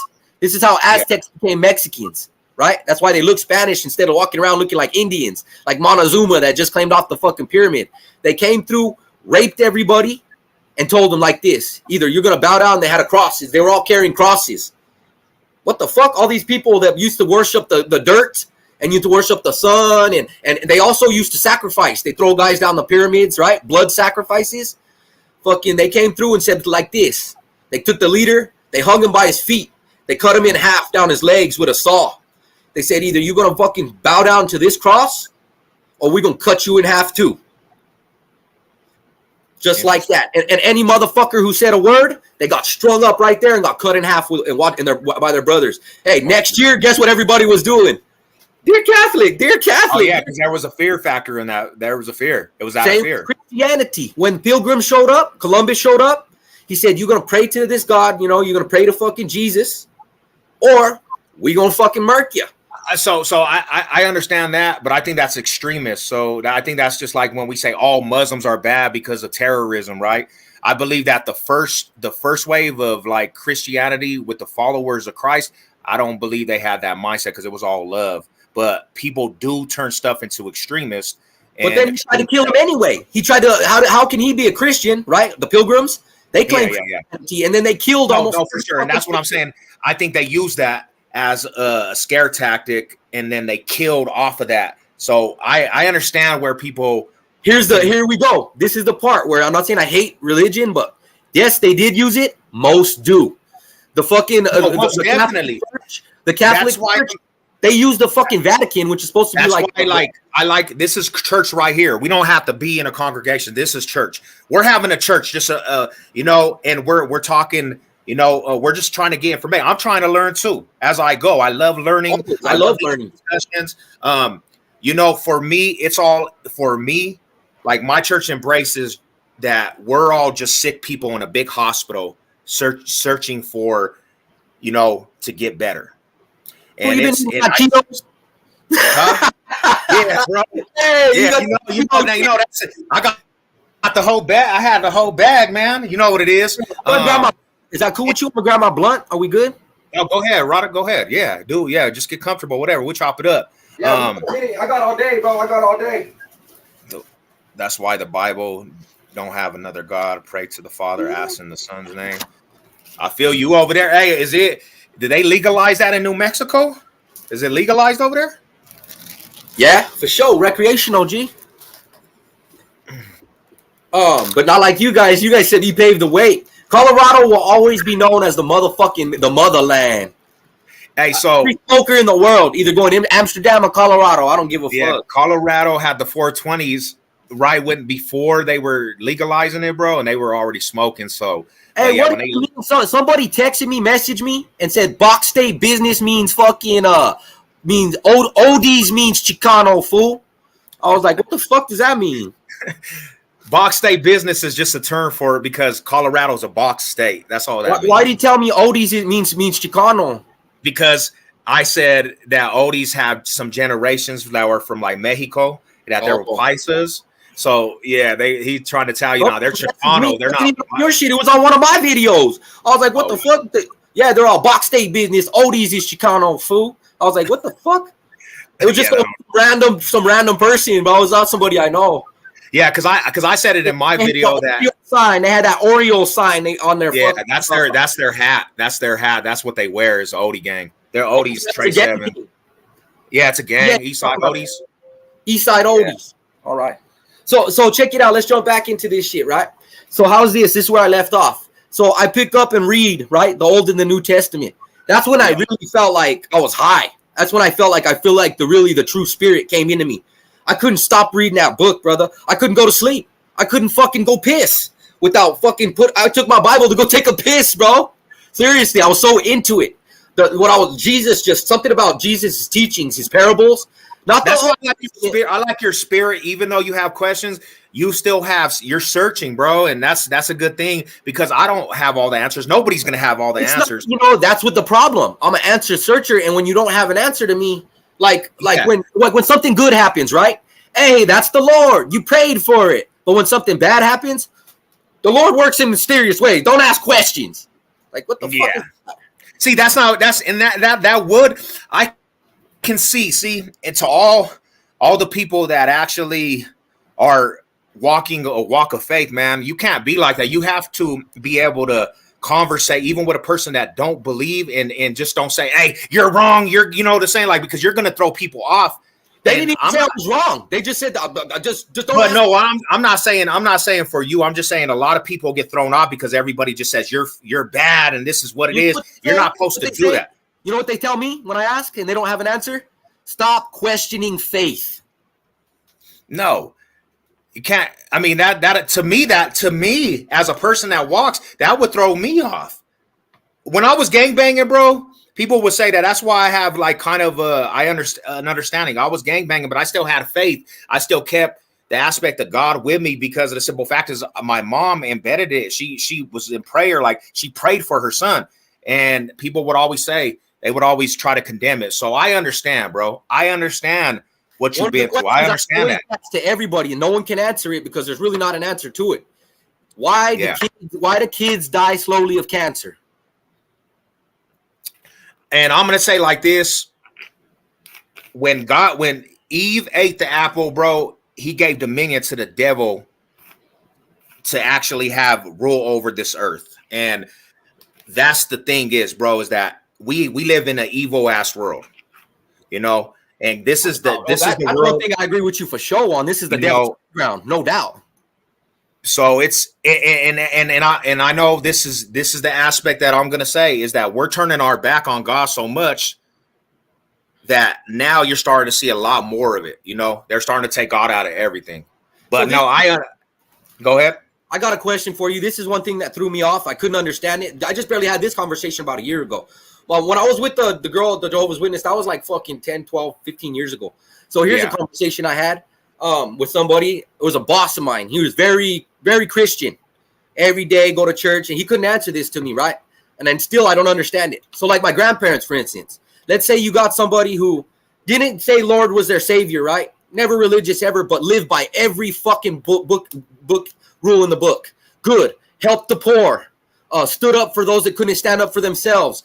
Do they go to heaven? And all he could say is no, because as good as they were, no matter how great and pure of a soul, they didn't give they didn't to Jesus. So because you're telling me because a God wouldn't let somebody into his kingdom, no matter how great their soul was, no matter how closely they followed the book, all because he didn't bow down, he can't get into heaven?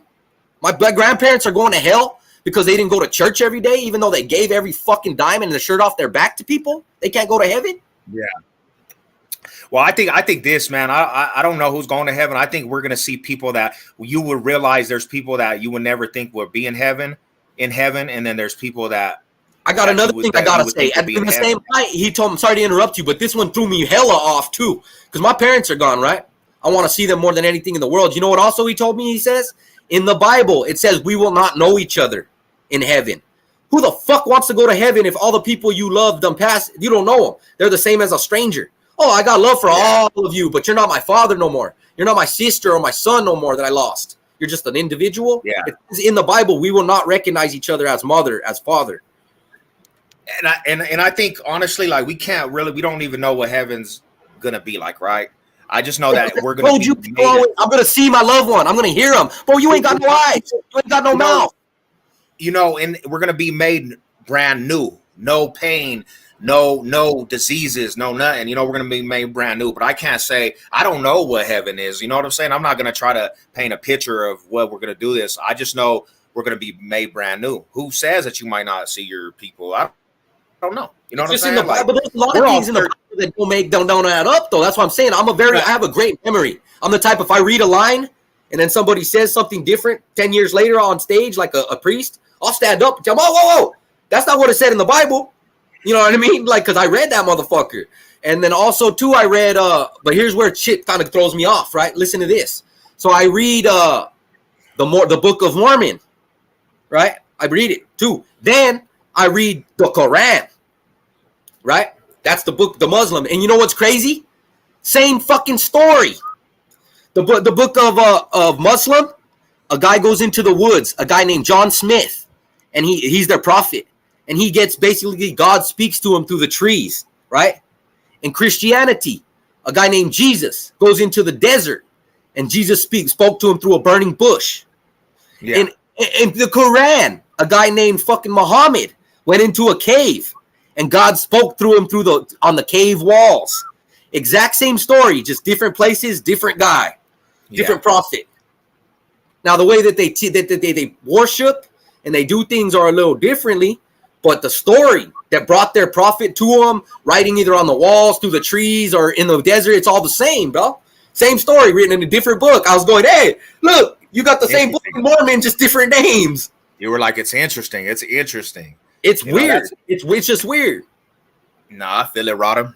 And then about the book that they left out, the book of Enoch. Enoch. It has reference to aliens in it. That's why they left it out. It also has reference to Jesus's bloodline, sangreal. When they talk about the cup, the Holy Grail, they think it's a cup.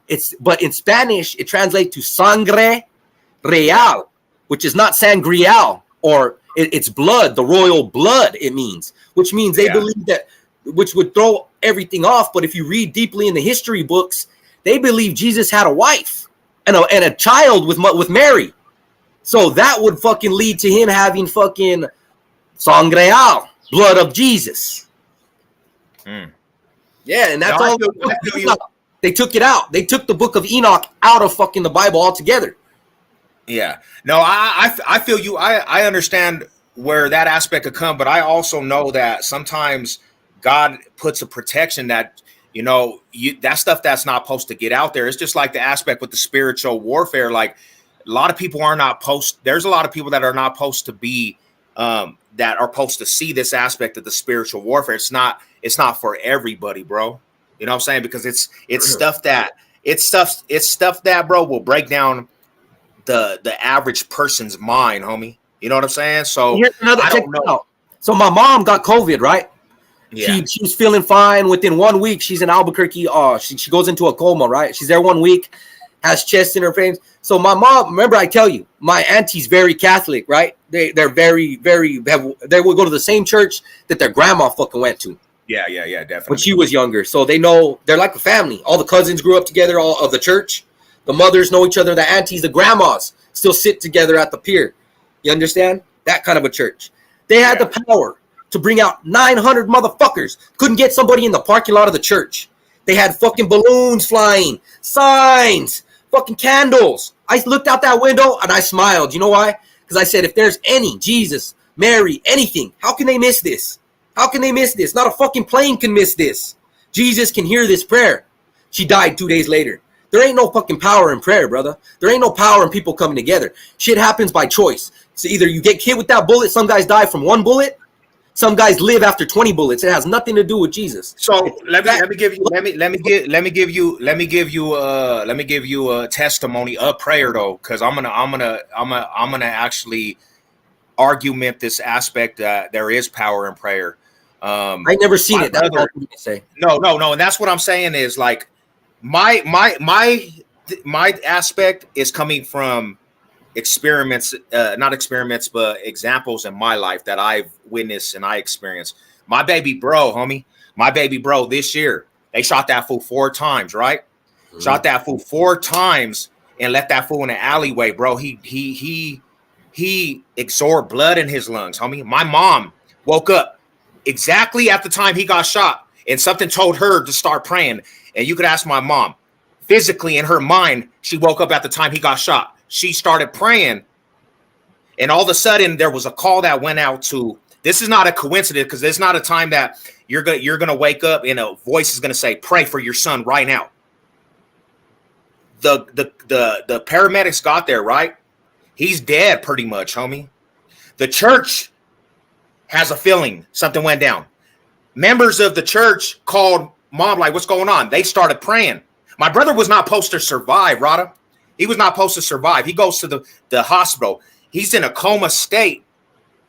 People are coming in and they start feeling this, like people that know us, they start feeling this aspect, homie. There's so many people that are praying, right? Tell me why my brother that was a vegetable state came out of that perfect. Call me in 2 weeks. 2 weeks. Same reason why innocent kids get killed by one bullet that wasn't even aimed at them. Luck. Bullet ain't got name on it. So this is another thing is too. I get sick, my homie, where I'm about to die. I got a virus in my stomach. Nobody knows. Nobody knows what it is. I'm losing weight at a fast rate. This is when I'm going through insomnia, seeing spiritual realm, seeing the spiritual realm. I'm on a couch one night looking out the window. I'm talking about a demon in the tree. Where and it gives me fear as a grown man. I'm not scared of shit in life, homie. I'm a gangster, homie. I'm not scared of anything. And I broke into the aspect of fearful, right? I pray. I go into prayer. I go into fasting, homie. Tell me why my wife goes to the hospital and we're praying. I tell God, homie, I said, take me. I don't want to be here no more. The same day after we go into the hospital, we go in for her appointment. I prayed. Tell me why the doctor comes and looks at me and straight says, are you okay? I said, nah, I'm dying. She's like, you ever been tested for H. pylori? I said, what is that? She said, it's a virus in your stomach that you have to get tested. It can kill you. This was after the day of prayer all day, bro. And it wasn't even my appointment. I don't even know why she directed her attention towards me. I had H. pylori, bro, and I cleared it up, and my whole life went back to normal, right? I have to say, I seen this too, bro. And I'm going to give you one last example. This girl, her leg was like this, right? Lower than her other leg, bro. She had so much aspect of pain in her leg, bro. Her leg was shorter than the other leg. I was in the freaking congregation. They're praying for this girl's leg, and her leg physically moves, Rada. I'm talking about like it was like this. And I seen her leg move where it came to normal. This was her whole thing. She has so much pain, bro. So in my thing, prayer works. You know what I'm saying? I seen it with examples, homie. So that, I mean, I understand. One prayer worked the way I asked for it. I asked my mom, a whole church did, a fucking priest didn't work. I asked for the strength to get through it because my mother passed. They took my father died. I feel for you, bro. My pops passed too, bro. So I feel for you. And that was what he gave me when I prayed for the strength. He took my father. And so that's why I asked you. That's exactly why I asked you what's kind of the resistance, because I know you have probably some different things. Everything. Never seen one prayer work. I prayed for homies not to catch life, and they got fucking the death sentence. I've asked for us to take the money. That's where a lot of the hostility comes from. Okay, you just said you prayed for the God to take you away. You didn't want no more. What did he do? Made you stay around. But hey, I'm a testimony to other people though. Now, see, that's the thing. God works in mysterious ways. You know what? It was crazy, brother. My prayers to stay alive, he gave me the testimony. I've been able to actually, my homies that are gangbanging, my homies that are out here strung out, homies that are just everywhere, bro. I've brought people and actually introduced them to life groups, homie. Now, and their lives have changed dramatically through the works of me, my testimony. So there's a bigger picture. You know what I'm saying? Like it's just examples. Everybody has their own testimony. Your testimony, prayer works. Prayer has never worked for me, and it's not because I didn't believe. Pray. I got you in prayer, Wada. I'm gonna pray for you. I'm gonna keep you in prayer. Save your breath, G. Trust me. I can't, but see, I'm called to. I'm not gonna. I'm just called to, bro, because I have a love for you, bro. Ain't nobody ever asked you. I don't have nothing to ask for. If I need money, I make it happen. If I have a prayer, I have a prayer for you. Change that. I want you to experience that real love from God, bro, that you might never experience. Like one day, I feel like one day, because you have questions, bro. I feel like you're an individual that, your spirit alone, bro, is a warrior spirit. I see the warrior in you. I see that you're passionate about the Niners. You're passionate about your thing. And that's who God's calling, homie, to be on the front line for his kingdom.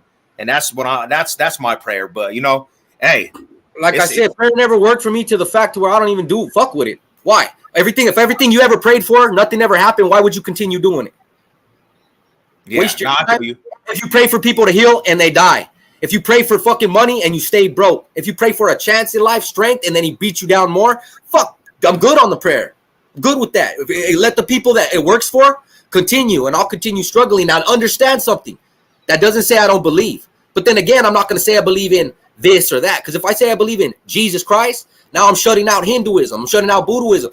Everything. I believe that it all comes, like I said yesterday, I don't know if it was you I was talking to, it's a pyramid. Religion is a pyramid. The bottom, a big old fucking, there's 20 different religions, there's hundreds of prayers, there's all this different shit. But it all comes to a top, a T. That very tip of that pyramid, that's the Lord.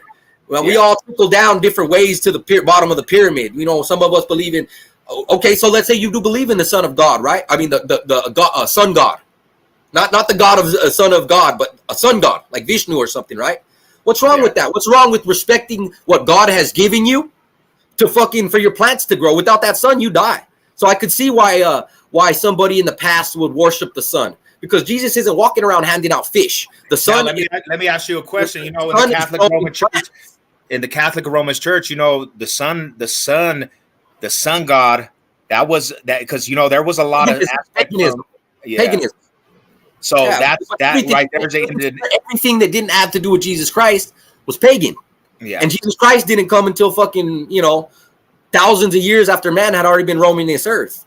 See, before we even knew murder was murder or that it was a sin, there was fucking arrowheads in the rib cages of Neanderthals. Let's talk Neanderthals. We got bones of guys walking around looking like monkeys. Hey, nice. Now, what about the Nephilims now, man? You know what I'm saying? They're having like on the side of the mountains, big old doors that they're discovering. You know what I'm saying? It's crazy, man. It's a crazy aspect, bro. And then there's another. I told you I read the book, so I know all about Nephilium, bro. The Nephies, the big boys that came down. You know what I mean? Breeding with. I know what, bro. I read.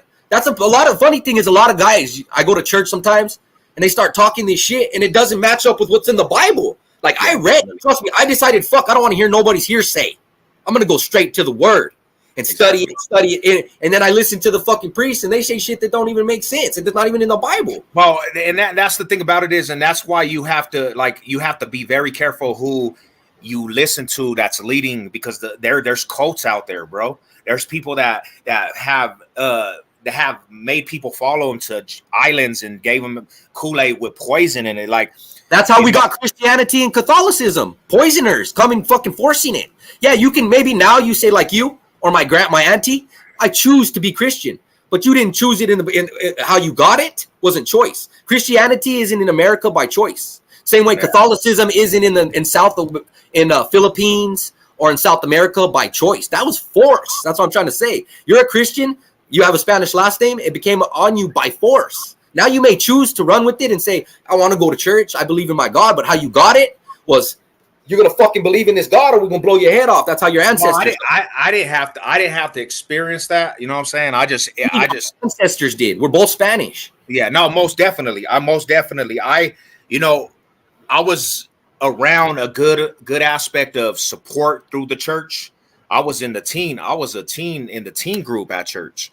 And you want to know what I was doing at church? I would go over there, homie, go to church and get out and crip. I would get out there, go back to the block. For real. I was going to church they have this thing called Acquire the Fire, and I'll be blue ragged up at the Acquire the Fire tripping. Hey, you think that the Lord would be mad at you for trying to get in where you fit in, for having brothers? And that's the thing about that's the thing about it is, bro, is like I say this, homie, and I always tell everybody, like, you're not, for me, all I knew was survival, bro. All I knew was gang violence. All I knew was generational fools before me teaching me this. And you want to know, God, he always had it for me to be in his kingdom. And I had a close aspect even when I was doing that, bro. And like I said, I don't believe God just says, hey, you're going to the pit of hell because of this. Now, when you do start walking and you do try to walk in your faith, you start trying to do things different. You know what I'm saying? You start trying to walk in a different light for people, because I can't be out there gangbanging and then come to you and be like, hey, you got to get your life right. It doesn't work that way. I have to be an example. So, and tell me I'm wrong. Even in gangbanging, we have evil and good souls. Somebody that may shoot at somebody because they got to, because they're getting pressed, or somebody that's doing the shooting. You understand? Even in gangbanging, there's nothing wrong with being tough, with holding your own. Now, do you go into other people's hoods looking to bang on them, or do you defend yours? That's the difference between a respected gang member by God or a devil. A devil is going to go killing, looking to take life from others, looking to spray paint that C on a bee's door. Someone you can still press your gang and be with God. I defend mine. I mean, one thing that I trip out on, right? They talk about murder when Jesus came. He changed that. He changed everything. If you read the Old Testament, it's eye for an eye. Wars. The King Solomon, David, all the fucking 12 tribes of Israel warring. God was involved in all those wars, right? I'm talking like Noah times, fucking times of Israel. There was all warring between all these tribes. Jesus came and said, and they slapped him on one cheek. Instead of slapping him back, like it said in the Bible, eye for an eye, he said, slap me on the other cheek. Keep slapping me until you're too fucking tired to slap me again. That was his way. He changed the way of thinking. Before he was put on that cross, it was, even in the Bible, it was eye for an eye. You take fucking tribe for tribe. So that's why it's hard for me, even in Catholicism, Christianity was built on war, on death, on invading, to this day, the people that live that life are still warring in the Middle East. They still fighting over Jerusalem. They still fighting. You know how many millions, not thousands, of people have died for these so-called peace-bringing religions? Yeah. Crazy. And they're really in it. Like, you can talk all you want, but Christianity, Catholicism, it all came from the Middle East. So here we are on the sidelines talking about it, and here they are in the game killing each other. Yeah. No, and for sure, yeah, for sure. I think even like an aspect, I'm in war, spiritual war. So There's actual war over this shit. No, yeah, for sure. But if you're in an aspect like a spiritual warfare, you're in a warfare that you can't see, and it's an aspect, especially out here. We're persecuted, and they're persecuted. They're dying on the front lines, definitely. Like they're 100% dying on the front lines. That's a crazy aspect to think, And the crazier is to think that they're fighting for a Lord. A Lord would allow death. These guys that they're killing, consider them infidels. You know what I mean? That's why they consider them enemies of God. Is there such a thing as the enemy of God? He even wanted to save Satan. He wants to bring people back. There is no enemy of God. We're all his children. Are you guys fucking crazy or what? Christians fucking throwing fucking nuclear bombs at each. Hey, we just had we're one of the biggest Christian United States. We're one of the biggest. We just joined the war. We just gave 65 trillion to fucking Israel. Now we're backing up the Jews against Muslims. Great. Now we're involved in a fucking Christian war, and our kids are gonna die over. Duh. Yeah, I feel it. But we're also living in a time where this was predicted. This was told.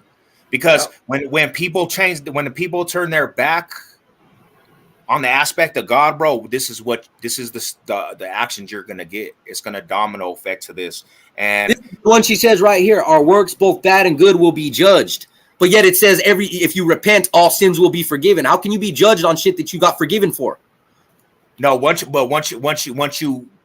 ask God for forgive, He will forgive you of them sins. Yeah, but she just said in this right here, it says our works, both good and bad, will be judged on Judgment Day. But if you already repented, we can just skip that, right? Because you've been forgiven. You're not gonna. You're not that. Won't be There is the no judgment day. You repented. You're that you won't be the it's over. determining. But we're gonna be able to. We're gonna see the actions of all of what led up to our life. We're gonna see every action. Now that's not gonna be a determination if you go to heaven or hell. You know what I'm saying? But that's I got a question for you. Here's a good one. Let's say what do you call those guys that kill people but get paid for? Executioner. yeah. Let's say you got an executioner, right? The only way he's going to keep his kids alive and provide for his family is by executing. He's an executioner. Is he going to heaven? Let's say he goes to church every day and he's just trying to feed his family, but he done killed 30 motherfuckers for money. Well, my thing is like this. It says obey the laws of the land. So my thing is there's positions in this aspect that we can, like, I'm not playing God. I can't play God, bro. I can't say who's going to heaven, who's going to hell. I just can go off of the aspect of the book and line up of what's going on. You know what I'm saying? And that right there, for me, is an aspect that I say, hey, I don't know if a person that's doing that for work is going to go to heaven or hell. It's not for me to judge. It's not for me to say, hey, he's going to heaven or hell. You know, that's just me, bro. You know what I'm saying? I think fucking dummy dodging. Shout out, fool. What's good with it, fam? Yeah. So this is the kind of conversations I love, bro. This is how I learn, and I learn from other people. But you know, like I said, it's just crazy. And then I hear from people, hey, I can't wait to see my loved one. I want to hear my dad's voice. And I think to myself, well, your body's gone, and those five senses I talked about you before are senses that our body gives us, right? Hearing is a sense that we get from our ears. Seeing is a sense we know from our eyes. But that shit goes to the dirt, my brother, no more. So I believe we get extra senses. Like, you're not going to hear or smell anymore walking through there. Oh, who fucking took a fart in heaven, right? That ain't going to happen, right? We ain't going to smell or see. We're going to have different senses. It all becomes one, like combined. Like you hear about people. I was just watching a show yesterday whose neurons are mixed up. So like if they see, they feel color. They see sounds. Because your brain fucking functions. I just watched it yesterday on where I always watch mysteries like Discovery Channel, History Channel. That's my favorite channels. I love watching about ancient aliens. Fucking, I was just watching yesterday about the Book of Enoch. That's what I was saying. It says something about how some people came down in a burning, spinning, fiery, fucking a discs of fire in the Book of Enoch. What the fuck is a disc of fire? Fucking flying saucer. Where do they say that was left out of? Like where is that left out of? It's all in the Book of Enoch. You got to read the whole Book of Enoch. It's not in the Bible. You can look it up. You can look it up. Yeah, there's a whole bunch of shit in there. Is there a reasoning why they said that they left it out though? What was the reason? Yeah, the same reason, because it basically defies what Christians have taught for the hundreds of years. If they throw that in, it's going to show aliens. It's going to show bloodline of Jesus. Shit that's just going to throw off their whole fucking story. So they can't run it. Who was Enoch?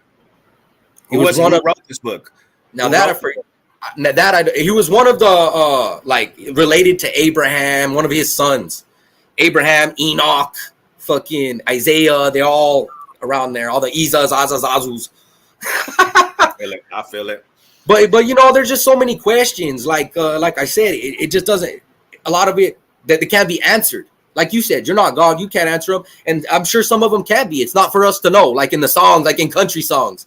You know what I mean? It's just for them to know, for the buy. What is it? For the bye to know and us to not. You know what I mean? Yeah, definitely. But, like, and then where does like space come in all this shit? Like, as far as there's universes, galaxies that go for millions of galaxies. We can't be the only. Let's get into this. Let's combine a little of reality with not reality, because really faith isn't reality. It's not something you could. It's like Santa Claus. You can't see it. You got to walk on faith, right? Same with aliens. Where do aliens come in all this? All the pictures and the hieroglyphs since the beginning of time, when the guys before Christianity, before people barely, when there was writings on the wall, there's discs. There's people with snake heads and shit like. They saw those people, brother, and they wrote them on the wall for people to see years later. These are fucking aliens that came. You mean to tell me we're in one universe? There's universes as much as sand grains on a beach. And we're the only ones where gas came together, right, and everything in spirit and have life. No, I believe, and just like I was saying, bro, I believe that there's aspects that, because if there's universes and Milky Ways and galaxies, bro, I believe God is the creator of all that. Right? UFO sightings. There's just as many UFO sightings as there is spirits. exorcisms, fucking entities. I honestly believe that this is my true honest opinion. I believe that God puts protection over people's eyes where it's not so noticeable, but now we're starting to see a lot of the spiritual aspect and things that are being uncovered because this world. Look at the Super Bowl, homie. Let's take the Super Bowl for example. Ice Spice in Dead Eye. She's doing this. She's doing this with up down crosses and everything in this world. Movie theaters, movies. They're pushing agendas. These evil ass agendas. God is taking his protection off this earth, and it's starting to form. We're going to start seeing aliens. We're going to start seeing Miami aliens at the mall. We're going to start seeing these big old creatures that they can't say. We're going to start seeing it all. There's no more. Cubans with snake heads. Yeah, bro. Don't even be surprised if you do, though. You know what I'm saying? The block I grew up on, they've been there since the beginning of time. Well, yeah, I was in the West. We must have lost God's protection a while back because I got fucking heads growing fucking snakes. No, I'm saying there was certain times that you might see, but I believe that you're gonna start seeing a whole realm of stuff, bro. And what about the crack era, G? If you thought that God wasn't protecting us, you should have seen the crack era in Oakland. Motherfucking kids, crackheads throwing their babies to fucking crack dealers for 20 minutes. You know what I mean? Like there was no protection. What about the Civil War? I mean, I don't know about the protection. No, it's been sick. No, what I'm saying is right now, bro. I don't, homie. There's like if you look at what this world is about. These agendas, bro, these LGBT, transgenders, pedophilia. I'm talking about pedophilia rings, homie. This is. I was watching this documentary about a pedophile rings in Germany, right? They have a whole farm of babies that they just sell right off the black markets, homie. And then when they can't use them no more, they chop them up. They're doing this shit. Don't get me wrong. I'm not trying to call you wrong, but here's my take on that. That ain't God or the devil. That's people being themselves. Before there was a Jesus, before there was a Bible, before we could read or talk, we were killing each other. It's natural instinct. People are being them natural selves. Take a look at how happy that. So do you believe that? Do you? He loved it. He was stoked. They named the bomb after his old lady.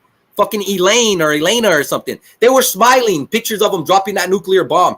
Now tell me, you take someone from Tokyo that got the nuke dropped on them, watching their fucking families burn their whole city, and you take them right from that when they're still burnt with fucking hair off of fire and tell them, hey, you think there's a God?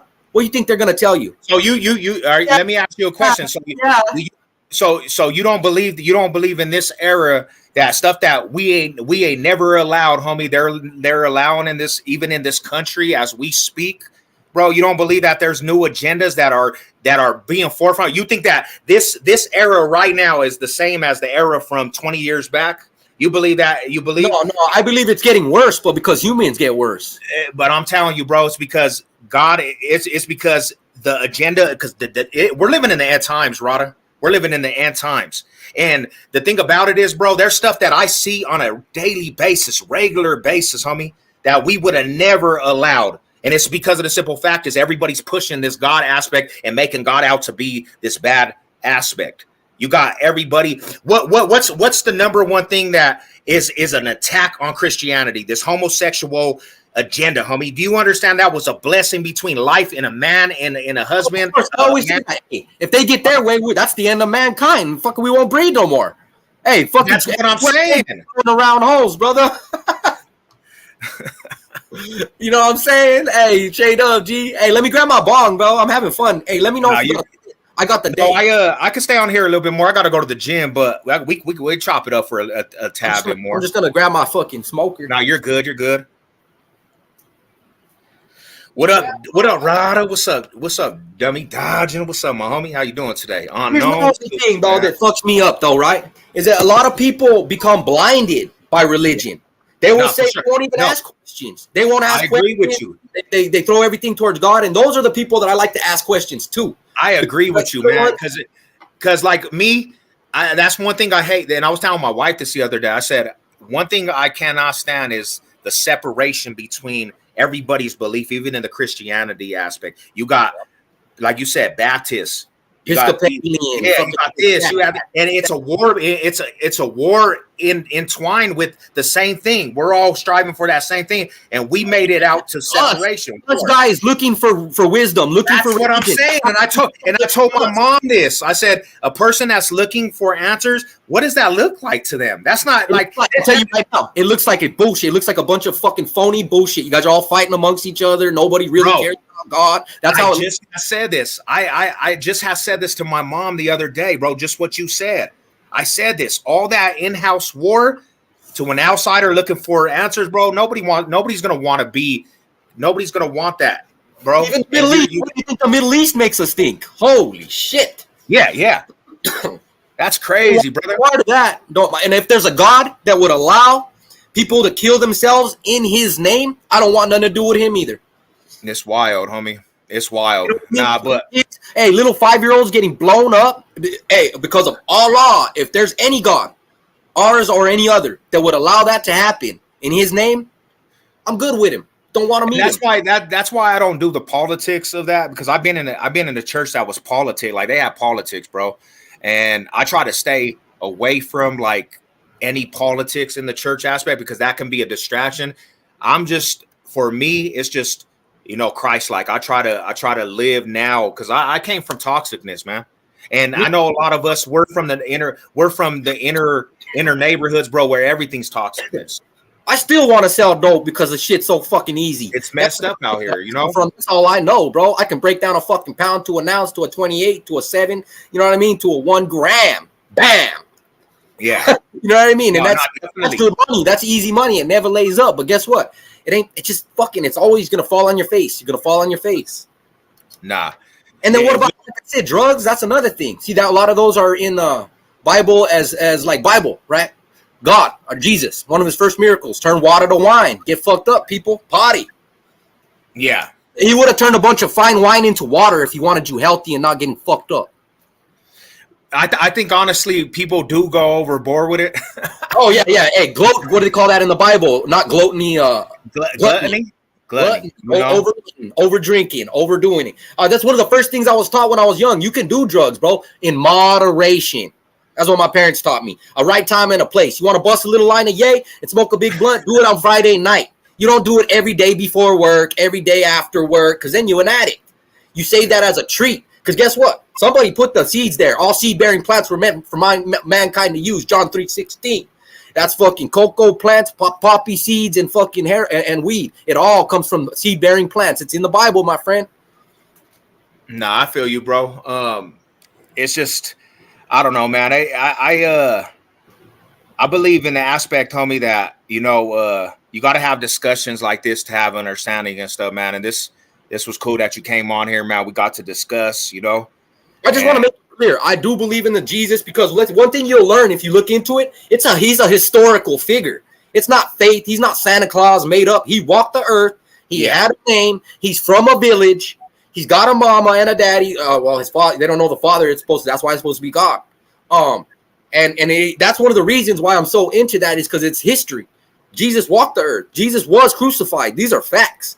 Yeah. Now, have I ever in my life seen a miracle? Somebody get let out that was facing life. Someone lived that should have died? No, never. Seen a fork slide across the table? Matter of fact, I pray every day to see a demon, a ghost, an entity, to be possessed, just so I can have proof that there's an afterlife. If I saw a demon, that would tell me everything I need to know. That would be my parents' souls are still around. That would mean that there is an afterlife, that there's no just blackout. If I even seen fucking Satan, if I seen someone possessed rise up out of a bed, then I would say, hey, there's proof of afterlife. Thank the Lord. But I ain't never seen a fucking thing. Everything I see is chance. Some people die, some people live, some kids die, some kids don't. Sometimes we find Neanderthals and fucking Bigfoots and aliens, and everything's by chance, and gases flowing, and there is no fairy. Never seen it. No, I feel you, and I'm gonna tell you like this: there's always this saying: be careful what you ask for, because when it comes to realization, if you really did see that and experience that, bro, it's gonna have a dramatic change on your life. Everything. That would mean that my parents are still around. Their soul is somewhere. We're not just resting. Everybody says resting in peace. Well, check it out. Heaven ain't resting, brother. Resting is what happens when you go to sleep. You shut your eyes and you don't remember a fuck until you turn them open them back up. That's what I don't want. Not that I would know, because I don't know what the fuck happens when I'm asleep. I'm asleep. I'm resting. But at least, I don't know, maybe eternity's worse if you actually know what the fuck's going on. Imagine eternity never ending. Maybe I would want to be asleep. Let me ask you one question. Let me ask you just this one question. So if there's a chance that you spend eternal life, if this is the chance, this is just a question, you know, if there's a chance that you spend eternal life in hell's real, and there is a chance, and it's forever, eternity, bro, and it's the worst aspect, are you willing to take that chance of living your life on it? But that's why I live the way I live. That's why I don't murder. That's why I like I said, though, a lot of that comes from my grandparents. I told you they live by the rules of the Bible. I was taught the rules of the Bible without even living it. That's why I don't worry, because I never did kill. Thou shalt not kill. Thou shalt not disrespect my parents. I respected them to the fullest. Every day, when I go to work, I won't white lie. If they say, hey, what time you came in? I won't even say I came in 10 minutes early. That's how I live. I'll tell them right when I came in. You know what I mean? That's how even I've gotten so much hate. Like I tell people on this YouTube thing, like just like this live, I'd rather be hated for being real than I could have came on here and said, love the Lord, the God bless, and everybody in the comment section would be going, go Mike. But instead they're in there, he's a weirdo, get him off of here. But you know why? Because I'm being real for how I feel. I'd rather be hated. I think a lot of people actually have love for you coming on here. I think a lot of people in this comment section, like a couple comments in there. This fool's a weirdo. Yeah, well, you know, they always say that to me too. You know, I mean, I get that's people that don't want to answer the questions. No, that's for people sure. that don't like questioning their faith. They don't even want to know anything different because it may disprove them. See, that's the thing. Nobody wants the possibility of everything they've given in life, their heaven, being disproven. Because that would be, like, imagine that. You said, imagine being in hell forever. Well, imagine going to church your whole life and there being no fucking heaven. That'd be a waste of a life. But I would take that chance because if even if it was not real, I'd rather take that chance than not be settled and have my salvation than go to hell for eternity, because that's my thing.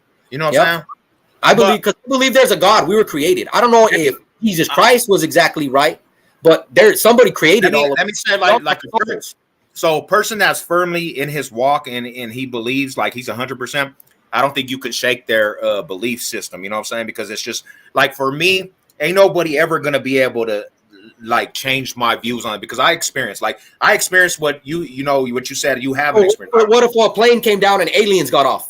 Fucking inhabited our Earth. I believe in aliens though, Rada. I believe in it, but I believe that they're a demonic aspect. I believe that they're a demonic aspect, because anytime an alien ever abducts somebody, it's all. Let me trip you out, dog. Let me trip you out. And then you know what I think aliens are? I'm sorry if I interrupt you. It's just I get so excited. No. It's passionate. I do it too, bro. Let me you guys for a head spin right here. This is gonna throw you way off. I think aliens are us in the future. Ooh. Check this out. We are evolving now, right? Learning how to do space travel. Hey, what happens is now we learn how to move in space, right? We're also going to build suits because our bodies ain't meant for moving light years. It'll kill us. I study this shit. Bro, I've read fucking the theory of relativity by Einstein. Yeah. So I'm into this shit, bro. The time and space, time travel is possible also. Once we get the energy to bend space and time travel is definitely possible. Because Einstein said it was possible, and he's proved every theory that he ever came up with.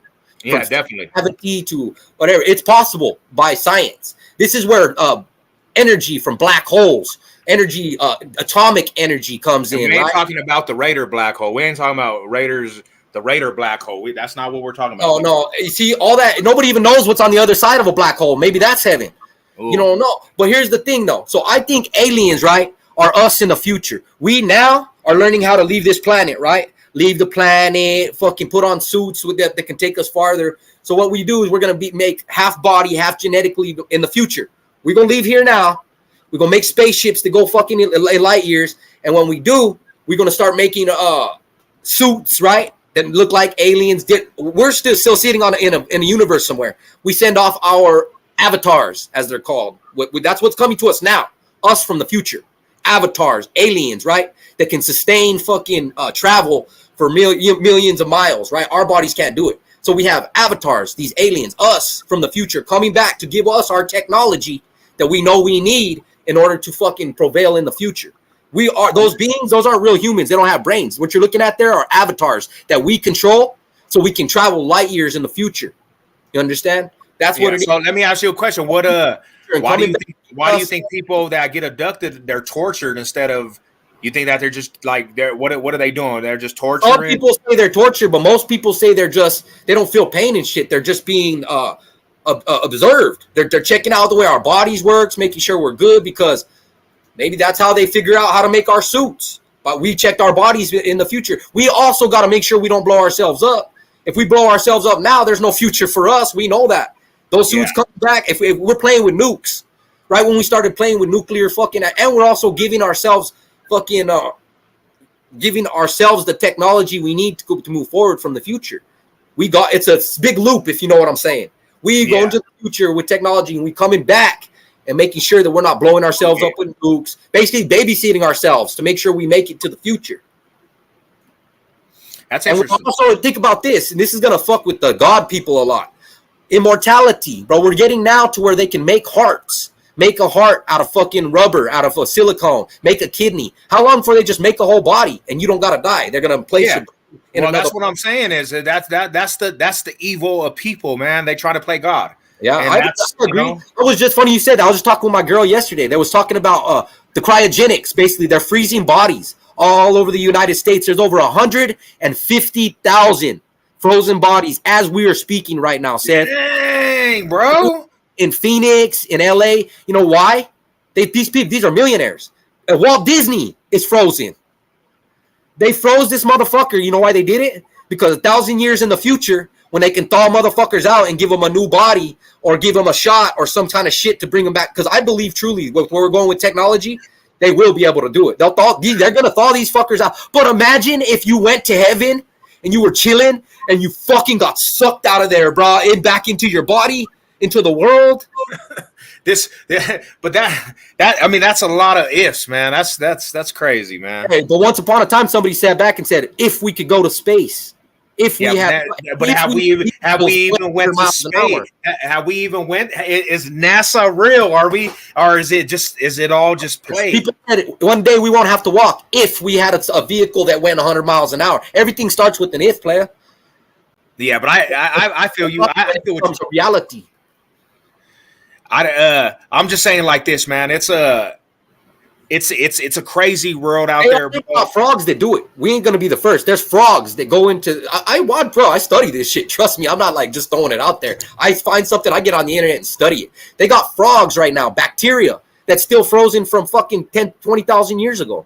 They found out they're still living. They figured out a way to make their blood go so slow. The only problem is they're thinking that with our the way we froze them, the cryogenics, our rudimentary way of freezing, they're not sure if in the future that they may be able to bring them back because of the way that we froze them. Yeah. But they're already getting to where we can move like the Roswell shit, all them aliens that crashed. They got a guy that worked on it, a scientist. He said he's already learning how to bend space-time. That's what they found from the wrecked things. They have these things that look like hydros in front, and there's nuclear power in these hydros, and it bends space and time. That's how they move light years. You know what I mean? That's interesting, bro. I find out, I'm the kind of person, just the other day, right? This is the kind of person I am. I'm sitting there, right? I see a show. They're saying something about how there's 32 million people in California. I bust out my phone and start Googling how much the population of every state. Yeah. Colorado's got something like 8 million. New Mexico's got something like 3 million. Arizona got twice as much as Colorado, who's got something like 10 million. Fucking California's got more than all of us put together, bro. That's why I try to tend to the California channels. Why do you think I do content of them walking through South Central neighborhoods, walking through? Because I'm on that channel too, man. I like that channel. What you think about this? What do you think about this right here? I know you done heard it. What you think about this big horse, DIA, the blucifer horse, bro, with all kinds of conspiracies? You know, this horse right here, the blue horse, it fell on the artist and crushed him to death. So he died. The horse's name is Blucifer. The horse's name is Blucifer, bro. Why? And then it's crazy because do some research on that. The DIA, there's all kinds of conspiracies, man. There's a lot of different things like is unexplainable over there. You have the whole runway looks like a freaking swastika, and then you have freaking all kinds of Middle East soldiers painted on the wall. Yeah, that speaks for itself. That's all that devil shit. You know, that's part of the. But I tell you this, though I question. The reason why I question is because more than anything in the world, I want to believe. I want to be convinced. That's why I want to see a demon. That's why I want to see an alien. Like, that's why it's like Santa Claus, like a kid wanting to see Santa, bro. You know what I mean? Like, if you ever come out to Denver, I'm gonna take you to the Westwood area. The Westwood. I've been to Denver one time. We went dropped off at a motel outside Colfax. We dropped off half a pound of clear, and then we were just kicking it, bro. We went to a little bar, a little tavern, had some beers. We went and and shit. We went to my friend's house and they were all kicking it in purple. He said they were GKIs, but my friend he was locked up with almost got jumped. My friend said that he was locked up with a fucking with the Inca boys, and then they were you want to get worked on and shit, and then we're like, oh, hold the fuck up, man, we ain't got no beef, we're just chilling, calm down. But it was a house. Each other. They don't like each other. It was an apartment. It was a double-story apartments. Yeah. So Westwood area, it's known for like a paranormal stuff, bro. You'll see some stuff over there. I lived over there. I was like my house was in the middle of the Westwoods. I'm not from that area. It's a gang area too, but there's a lot of old school, like you go in, they have crystal stores, witchcraft, different things, bro. And they make their self obvious over there, you know. So if you ever come to Denver, well, we might have to catch a video over there. Go on. Shit, bro. I have fun. You got that one. The way to beat death is enjoy life. Yeah, enjoy life, bro. Yeah, keep a good. Don't enjoy it at the expense of others, because that's when you compromise your soul. Like you said. See, I want to say something clearly. I don't believe in anything that's got a name as far as Christianity, Catholic. Just naming it fucking makes me want to go away from it. Hinduism, fucking Muslim, Islamism, all that makes me want to stray away, because once you label something, now it's like a gang. Now it's got to go against others. You know what I mean? Like, I don't like labels. I like religion. I like that word because that tends to our soul. I believe we all have souls. Like, we're not just this arm. You could cut my arm off. You can cut my head off. Mike's more than that. You know what I mean? I'm a soul. There's an energy burning deep in me like a flame. Now that energy, I believe, is already good or bad. I don't think we come into the world as nothing and become bad. You got people like Hitler, like fucking just some serious Epstein, some serious evil put in a body to fucking come to this earth as a demon and destroy. Serial killers, like fucking eat people's kids and shit. You know what I mean? Those people were never born good. They were born a bad entity. They'll go to the place where they came from. Badness. That's all I'll say. I wouldn't say heaven or hell. I'll say badness. Let me ask you a question. What if in the end all this? What if the calling for you, because your passion, because you love, because you got that passion? What if that passion is supposed to be in the kingdom of God, bro, leading people to God and leading people? That passion's right there. If that's the kingdom, and that's what it is. Then that's guaranteed. What about Mike getting the blocks, bro, and leading the whole crusade? You know what I'm saying? Leading to the kingdom of God, bro. I can see it in you. You're like me in a sense, bro. You know what I'm saying? We got that passion. When you're passionate about something, you know what I'm saying? You're going to go all the way through, man. That's what's up. And you know what's crazy, too? That remember I was talking about that Jehovah's Witness I was with? Yeah. Got her head. She's dead now. Got her head crushed with a flower pot. Murdered. Wow. That's interesting. Murdered. Yeah. The ex-wife, bro, murdered. Crazy, bro. Yeah, and I was already done with that, but I'm just saying, and it goes to show, coming from a family that won't even fucking celebrate Halloween because it's pagan, and you get your head crushed by a murderer. Now, how does this religion thing work? That's wild, bro. That's interesting. Yeah, that's interesting, bro. That's wild, man. So what part of New Mexico you reside in, bro? What part of the Mexico area? I'm actually not in New Mexico right now, homie. I'm on an island. Okay. I am out of the United States fucking grounds as we speak, homeboy. Damn. I am not in the centrally located in the mainland of the United States. I'm in Honolulu, bro. Wow. No joking. Like, that's where I'm at. Seriously. That's interesting. So every time I see you over there in the Lulus, huh? Yup. I haven't been over there. I keep it on. The only reason I'm even throwing it out right now is because this is kind of a small channel. Motherfuckers want my head because I argued with so many fuckers. Some people become fucking obsessed with those guys like Gunner and Dubs and them. Those fucker, after I got into it with them, I had a fucking army of trolls trying to find me, my address. Not that I give a fuck, and I'm not even. And then when this all happened, I wasn't even there. I've been out here, but you never know if there's a weirdo in Honolulu watching their shit. You know what I mean? I feel you, bro. Definitely, yeah. So that's why I don't do a lot of lives, bro. It's like the first live I've done since the last one I did with you, and then I did one and Bozo jumped on. You know what I mean? I try to keep them to a. You know, I've found one thing. I've been doing this shit a year and a half, and I've dealt with some rappers, some big channels. One of the things I've learned is exposure tends to not be for positivity. People, your exposure is most of the time going to be at your expense for other people to fuck with you, to troll with you, to take shots at you, to make videos about you. Ain't nobody ever gonna make a video and say this is a cool. Hey, Sevlo, the coolest motherfucker in Colorado, love him to death, baddest motherfucker ever. Every time they find some dirt though, oh definitely, a way to fucking smut you, the way to crutch you, and you know where fucking trolls, you know where they flourish, where they live large, is live shit, because they get to see your background, like the clock on my wall, what time it is. See, I'm pushing right now. It is 8:17 here. Damn, that's crazy. Over here, it's already about to be 12. Yeah. So see, people, I woke up, I got on the fucking, I was in bed, bro, when I seen your live. I got up and got out of my bed and pulled out my computer. I'm off today. I appreciate you, man. I appreciate you pulling up. It was cool, man. It was cool. Because I knew, I already knew when it came to talking deep on religion, I would hate for somebody to think this motherfucker is looking for a reason to not have faith or looking for a reason to discredit God. Like, if somebody thought that of me, I'd feel terrible, because it's it's literally the opposite. I'm looking for, like I told you, I'm looking for proof. Let me see a light. Let me see a halo. Give me a reason to drop to my knees and never get back up. But I ain't got it. No, I feel you, brother. And and the worst part is, the more I ask questions, the more I really try to bring my heart into it and ask people, hey, don't question faith. It's a blind thing. You got to just step on fucking what you don't see. You're questioning. You're trying to disprove it.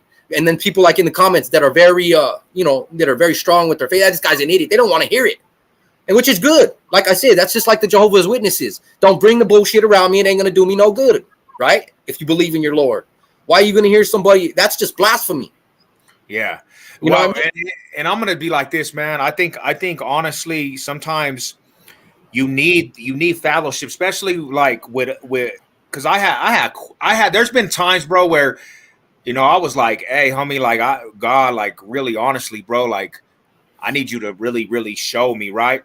But I think, honestly, it's so important for you to have these kind of conversations, because you really do need a structure of people that are, embedded in that aspect, like a good structure of people that you can talk to about things like that, bro, because, that's where a lot of knowledge comes from. Like, that's why I'm so split.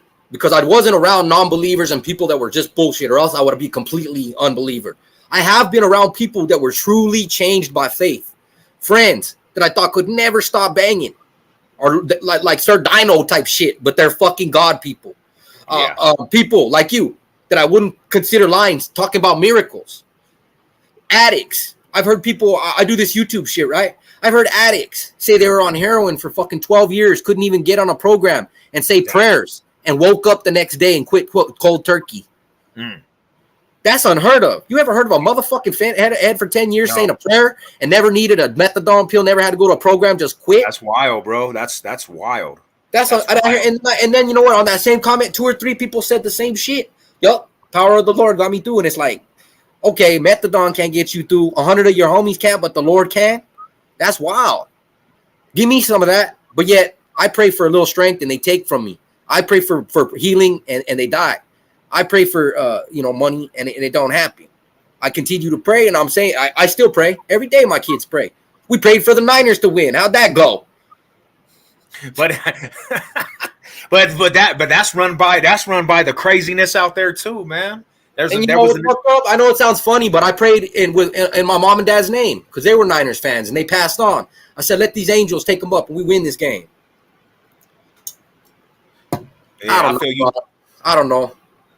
I just don't know. And I know, I hate to say it, but I bet you out of 99.99% of you, there's a half point that just hasn't seen it. Like, you ain't never seen Lord. We lost the right to speak to him in the Bible.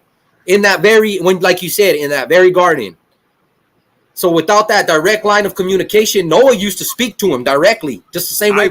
You can actually hear visual, like clear wording from God when you have the Holy Spirit on you. You can actually hear it. Like you can hear it's like clear. In New Mexico, we got these older ladies, right? Like old, like 85, 90. My friend's grandma was one. Osvaldo fucking Velasquez, the name, living on still Spanish land grants from the 1700s. And she would pray and start fucking gibber blabbering, bro, speaking in tongues. I speak in tongues. Yeah. What, ever heard of tongues? She starts. Yeah. Oh, what the fuck? I told my homie, what the fuck she doing? Bro, shut up. She's in tongue. I'm like, holy shit, bro. Old fucking lady, blabbering, bro. And I was like, and we speak Spanish and Cholo. We know slang. She ain't speaking nothing I ever heard, bro. Yeah, definitely. Let me ask you a question. Have you, because you say you read the Bible, have you ever been asking a question, bro, and you ever opened the Bible and it spoke exactly what you were asking, like in lettering? Yeah, it did that when I got into it in jail, man. But then you start to come out and your mind clouds. Because this world, there's a lot of distraction, Rada. There's a lot of distractions out here for sure. But I used to do that shit in jail. I'd wake up every morning and turn to a page and see what it had for me. Just point it out. Just point out. But to be real with you, like since my mom and dad died, even before that, I ain't picked up a Bible in fucking 10 years, G. Wow. I think honestly, I don't even like, sometimes I pray with my family on the down low, but to other people, I guess I put on like I'm mad. And I am a little mad. I told the Lord I'm mad. I'm mad at you, bro. I know because you just. I love your blessings. Oh, thank you for my family. Thank you for the love I've had and all that. I understand the gifts.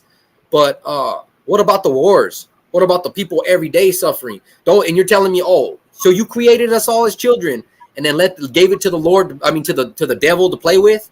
Let him run fentanyl and rape and gangs through it? That's pretty fucking cold. I would never do that to one of my kids, ever.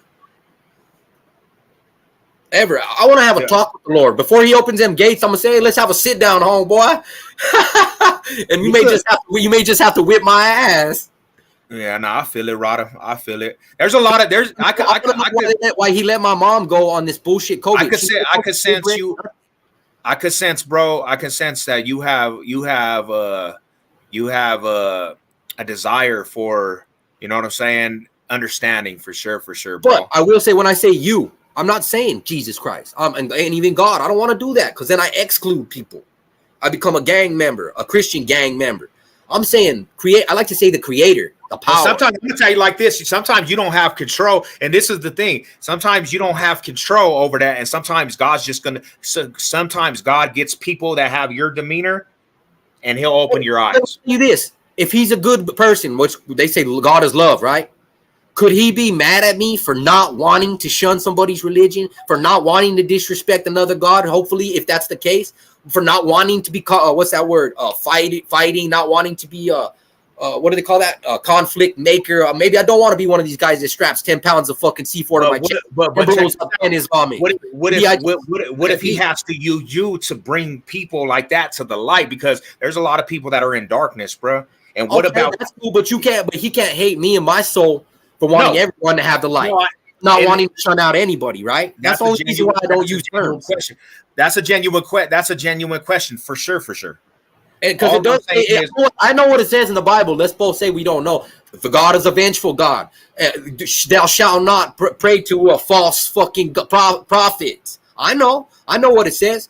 But how am I to know at this very moment what is and what isn't false? We got guys killing each other by the fucking dozens over Jerusalem, all because they're willing to die, give their very soul for the one that's correct. And I just don't do that division. I don't want that division amongst people. I want us all to be God's children, whoever God beeth. So what if he used you as a vessel to them people that are going down that aspect, and he used you as a vessel to bring them to what the real is, bro? And that's amen. What you're supposed to create. Amen. If he did that, amen, and then some. I hope he make every person I know a vessel, and if not, make me a strong vessel. But until that moment, I'm gonna keep calling out what I see. No, I'm not for sure. To walk a path. You know, I would think, like his saint, his disciples would ask him questions. sitting No, around definitely. you? Who is your Definitely. father? Why do you believe this? I wouldn't think he would turn to him and tell him, shut up and don't ask questions. See, and that's what I don't, and that's one thing I don't think God really honestly has that demeanor. He wants you to ask some questions, but you have to have a willing, and that's why I'm saying I could see something in you, bro, that you have what is that word? You're longing for that, bro. You're longing to see that. I think And I it might into it already, and then I stumbled out and in because, like I said, there's so I many. think honestly, bro, eventually, because you still have you still have a genuine heart, like you're genuine, like you're like you remind me of one of them youngsters that are just searching for something to have a innocence about you, bro. Hey, And you use my name and youngster in the same sentence? Fuck, you made me feel good today, fool. Hey, I believe one day, bro. And look, I'm getting receding hairlines. You know what I'm shit. saying? But you know what I learned though? Hey, part of my growing up was I got on the Mario Kart shirt, my little Niner shit. I ain't even shaved. Giving away, worrying about how I looked was part of growing up. Because my whole thing as a kid was couldn't even leave the house without the Chris Dickies with the crease, without the hair net, you know, with the aqua net in it. I used to slick my hair back, right? Without the white tee, like literally the family, my friends, somebody would be like, "Let's roll, bro. We're gonna go to the store." Nope, fuck no, man. I gotta crisp up. And I realized that was me caring what other people thought. Caring. Now it's cool if you want to crisp up for yourself, all right. But 95% of people do it for that person at the store, for the person watching you, and the people that really love you, like your mother, your lady, and shit. They don't give a fuck if you dirty, you crispy, you good. They might be happy to see you looking good and like fresh. But then again, if you ain't and you're just feeling yourself, they're gonna love you either way. That's what I learned. You know, that was the difference. Anytime I had a new fucking cut, 90% of the people I was doing it for were people that really probably didn't give a fuck whether I was looking crisp or not. You know what I mean? Like just people that passed me at the store, people on the set, people at the bus stop. You know what I mean? Like what the fuck? They don't get now. I'll roll the store crusty as dusty. Hey, if you content with life, bro, you know what I'm saying? You can do what you gonna do, man. You can do it. Do it up. Yep. And like I said, so my thing is this: I think there's a devil and a Lord, but I just don't like to put labels. And here's a good question for you. And this is not for me because, like I said, I know myself in life. If I were to die today and there is a heaven, I would go to heaven. I've talked about the Lord so much. I've prayed, even though they didn't work for fuck. And I said, how can you blame me for being mad after praying and having? Your question: Do you believe Jesus died on a cross or anything for your sins? Yeah. So you know in the Bible it says if you confess that and you believe that, you are saved. If you believe that and you got to remember something. This is where it gets crazy. Jesus was a son. He is not the creator, nor did he put souls into us. He had a soul in him. He was a human. He walked this earth. So I kind of look at it almost from a Jewish perspective. He is almost like an equal. He's like my brother. Instead, my father is the God, the Lord creator who put the sun, who split the earth and put the oceans here with all the animals above it, with all the birds in the sky and the beasts in the water. That's my father. My brother is Jesus Christ. That he's a man that I would walk with me, not above me. He's not the one I would call my father. He's more like he is me.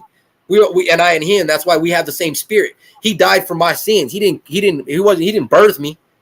You know what I mean? Yeah. He was birthed and by the Lord, by God. You know what I mean? What I believe as you would you love your brother? Would you worship your brother? Of course. I am my brother's keeper. Right? And what is he? Would I bow down to him all day? And is there historical? And this is another thing. Just like Santa Claus, I need facts. I got to see that North Pole. Jesus is a fact guy, and we all got a soul, like I said. So those are all facts. But I still haven't seen that exorcism. I haven't seen that ghost walk by. Up, that's some spirit. We for sure got an extra spirit after. It's weird, you know. It gets weird. I'm a very realistic guy. Dummy Dodger said it good right there. I like Mike. He's a realist. Yeah, that's cool. That's cool. I don't live in a fairy tale world where me and him do a show. You know, me and him got a show going on. We do a show. Yeah, I tap in sometimes. Bro, you wouldn't understand how much shit I tap into silently. I'm a creeper. I creep through for like 10 minutes on here, 10 minutes on there. I get through. I jump from here to EBK. You know why? Because my channel's kind of known in and out, but for drama. So usually a lot of times when I check in on a fucking comment section, a lot of people will start focusing, not either saying, "What up, Mike? How you doing, Mike?" And I don't like to throw people's lives off. Because then people on the live will start, "What up, Mike? What you up to?" Not yours, but like sometimes I jump on EBK or Conejo. He's a writer from California. I kind of just thought when he first started his channel, we started together. So that's why even through all the shit he's been through, he's got a lot of drama behind his name. A lot of people don't like that channel because he's a writer, you know what I mean, from the Dropout gang. You know, they got the guys that drop out, right, in Cali. They go to dropout gangs like 2-5 or fucking Northern Rock. Savage Studios gang and all that shit. So he's one of them. But he was always forward about it. That's why I liked him. He always never lied about it. He was fucking straightforward. Like I said, I'll respect you 10 times more for telling me you work at Burger King than fucking lying and saying you use a fucking Escobar. You know what I mean? He told me his straight fucking bid, why he was there. That's why he's got a good following.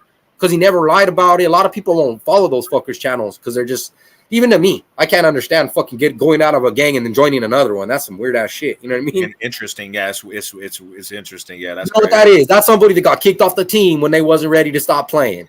I have a different view because I'm technically, they say I'm in a black gang, can't go to prison. I went to the penitentiary level 4s and I stayed on the yard regardless, and I can't ever even vouch with that shit. I know many people. And he dropped out because of some charges. He accidentally shot his old lady in the head. And so he thought, and then with the North there, they're real strict on shit like that. So they thought that he was going to be, and he probably might have. Can you imagine though, walking in there on a fucking level 4 Cali yard, and you got to think to yourself, like, are they going to hit me for my charges? It's possible. You know what I mean? Like, do I go in here and I would go in and get plugged up. I'm that type. I don't give up. You know what? Matter of fact, I'd say, you know what? Make me a motherfucking knife when I get up out this motherfucking cell. Oh, you have to. Stop out this bitch and, hey, I'm about to air some motherfuckers out. Straight up. The first person that walks up on me. The homie said peeking and not speaking. That's rude, Mike. Hey, I'll be saying what's up, you know, now and then. I just don't like to get anyone off their bases. But Doc just got good shit too. I watched some of his reactions. I hit that like. I mean, I be hitting that like. Hey, I'm in the numbers. You know what I mean? I'm in the statistics. I hit them likes. You guys got a good. Hey, I was gonna say you guys got a good little team going on. Gangish. I fuck with Gangish on and off. The only reason, you know what? I'm gonna keep it real. I'm gonna tell you guys something right now. I love Conrad. I think he's cool as fuck. I think he's got a solid channel. He fucks with me. He gets on my lives and shit. I stray from people that put likes or talk about that idiot Triple OG. I don't like that motherfucker at all. He's made videos about me out of context. Honestly, I don't even know who that is. I don't really know. Try look it up when you get off. See, there's this dude, right? He's from Cali Channels. He's a troll, straight up. Nobody knows who he is. Every time he gets on, he wears a mask and a voice changer. Yeah, I think I seen him now. Right? Anyway, so anybody who fucking is gonna respect somebody that's got to do that, that's got to put on a mask and a voice changer to speak their piece, I can't respect that. And then he tries to talk about exposing guys, right? Bro, he just fucking takes clips of people, puts makeup on them and shit, puts earrings on them like with the Photoshop. Weird ass shit. Really weird, bro. So to me, I don't fuck with him or anyone that fucks with him, if that makes sense. Because if you're willing to respect that type of person, if you feel me, if you're willing to shout out or even put a like on a troll's video that wears a mask changer, that says a lot about that individual. It means you like that kind of weird shit. You know what I mean? Yeah. In my opinion, it means you like fucking trolling. You like voice changers, right? Who else would watch it or put a like on it? You like the shit you like, right? Yeah. So anyone who watches that shit or shouts out that shit, I right away don't really fuck with them too much. And I notice Conrad with Mile High Hustle and Gangish are always shouting out full out on putting likes on his videos. So I step back from just those two channels because I'm like, oh, they roll with fucking trolls. You feel me? Yeah. I'm gonna keep it real. Like, I'm not gonna lie about nobody. I know those are your people, and I'm cool with them. I think they're cool as fuck. But one day, because they done it to me, I seen that fucking Triple G dude go from loving fucking what do you call it? You know, a Gunner. You heard of Gunner from California?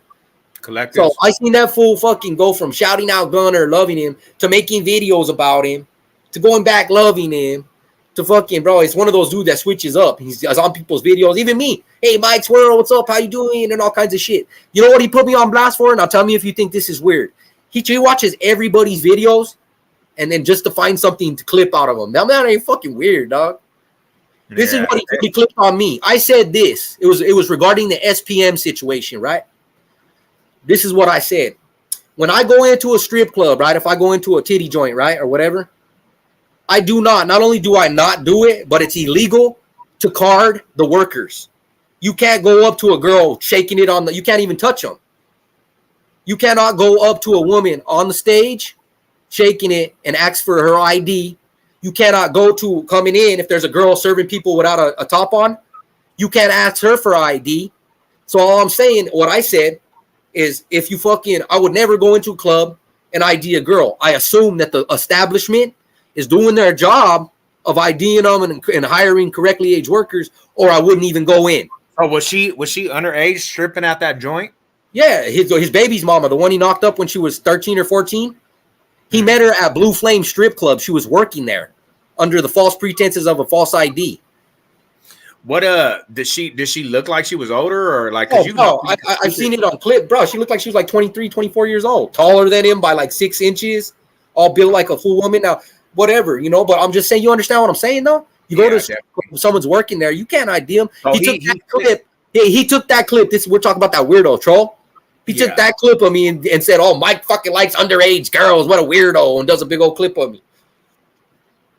That right there, bro. And this is the same dude that like I said, Mile High Hustles over there shouting them out. They talk about being part of this. Hey, no disrespect. Shout out Mile High, everybody. I don't disrespect nobody. Period. But they have like this make believe fucking yard. They call it the YouTube Yada. And they even started making commanders like EBK's one of the generals, and Triple OG's a general. They made one of your guys, fucking Conrad, a general of this fake YouTube Yada, right? And I sit back, right? And I don't want to diss the dudes or laugh at them, but I'm laughing like a motherfucker, right? Because, hey, who the fuck plays fucking tea on YouTube? You know what I mean? Nah, hey, I feel it. Let's have a tea party. You be the general. I'll be the commander. I like dip in and out of shit. And right now, I promise you something, bro. I hate to say it, but especially with the Cali channels. Because I fucks with them a lot. Hater World. Fucking, hey, there he is right there. Mile High. My Negro. Conrad, I told you. Ding, ding, ding, ding. No, I was just telling him I got no respect for that full Triple OG. He's a weirdo wearing that fucking masks and fucking doing them voice changers and shit. Anybody who has to do that is on some weird ass shit, making troll videos. I don't play all that. But anyway, though, so like I was saying, so these Cali channels, right? They're gonna get on. They get along for a little bit, and then they start beefing like fuck. And then they get along, and then they start beefing. Good example right now, like you got what's his name, the old Salinas Report, Chicano Tube. You know who that is? I heard of him. Keep up with the channels around Salinas, bro, because that's where I was born, right? I keep up with like Salinas Report, EBK fam, because he's from Watson. I know the area, right? So I keep up with fools from that area. But they always start like for instance, you had Gunner, right? He was cool with all of them. Then they all get into it. I was the first one to get into it with him. And then they become beef. And then you got Salinas Report, who was hella cool with a convict's perspective. They were all shouting each other out. Then ACP drops a diss video about Chicano Tube. Now they're at it. And then in that video, he talks about how another guy, Chicago Dumb, was talking, got a video of Chicano Tube talking shit about EBK. So now EBK is not cool with Chicano Tube. And so that's why I step aside, because I'm not even a Cali channel. Yeah. And let them tango, you know what I mean, and get all in their shit. I'll observe it because it trends. It's talking about certain videos, doing this and that. It trends, you know what I mean? So I watch it and shit, but I don't get too into it. You know what I mean? Yeah, that's one reason, bro, why I just like, we got our shit going, Colorado based Box State. That's what we call it, Box State business movement. Yep. I try to stay out of all of it, bro. Like because I've been doing YouTube since 2015. Hell yeah. Now I fucks with Mile High. Like I said, he ain't the one I said. I don't fuck with Triple OG and his people because they're trolls. I don't fuck with any trolls because anybody wants to speak their mind, in my opinion, like you, Mile High, you do it with your face. You come out, you talk. That's what a real one does. Whether you stand behind your words. Anybody who stands behind a mask and voice changers, that could be a cop. That could be a fucking judge. That could be a fucking chomo. That could be a white power dude. I don't know. They're behind a mask. So how can I gotta say this, and this is the real reality, is like a lot of times, bro, I don't think motherfuckers really know like the extent of like beefs. Like I like honestly, for me, I come into like because I started networking with different communities, and some fools will have beef with this and this, and I won't even know the extent. And now it's like, you know, it's like motherfuckers will hit me up and like, you're choosing sides on this, and I'm not saying you're doing that, but that's why I honestly I try to stay out of all the politics. I erased a lot of people's YouTube. Oh, I have no beef. As far as I know right now, I don't have any beef with any channel, not even Dubs and Gunner. A couple times they reached out, said what's up. I said what's up back to them. I don't give a fuck. There's just one thing I've learned. Stay in my own lane. Do my own little reactions, because once I start jumping on lives with all these channels, like I said, they start beefing with each other. They're cool. What's up? What up, Conrad? What's cracking? What up? What's up?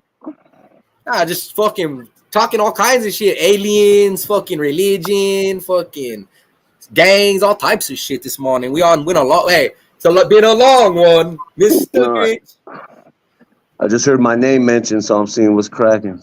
No, I was just telling him that I fuck with you and Gangish since way back. But I kind of stray away. I watch out because you guys fuck with Triple OG, and I don't fuck with that dude. Why that guy ain't even nowhere around, bro? That guy's channel's down, his IG's down. Hey, brother, I entertain fools. I don't care. This is all jokes and shits and giggles to me. I don't take it serious. This ain't the streets. You know what I mean? You start taking shit too serious, and it gets all out of play. I'm here to have fun. I'm gonna be honest with you. Yeah, this isn't everything serious to me. I tell my little stories, and if I'm gonna clown on someone, I'll clown on them. And the only reason Triple OG even gravitated towards me is because that little fucking idiot doxed G's number, and I clowned him for it.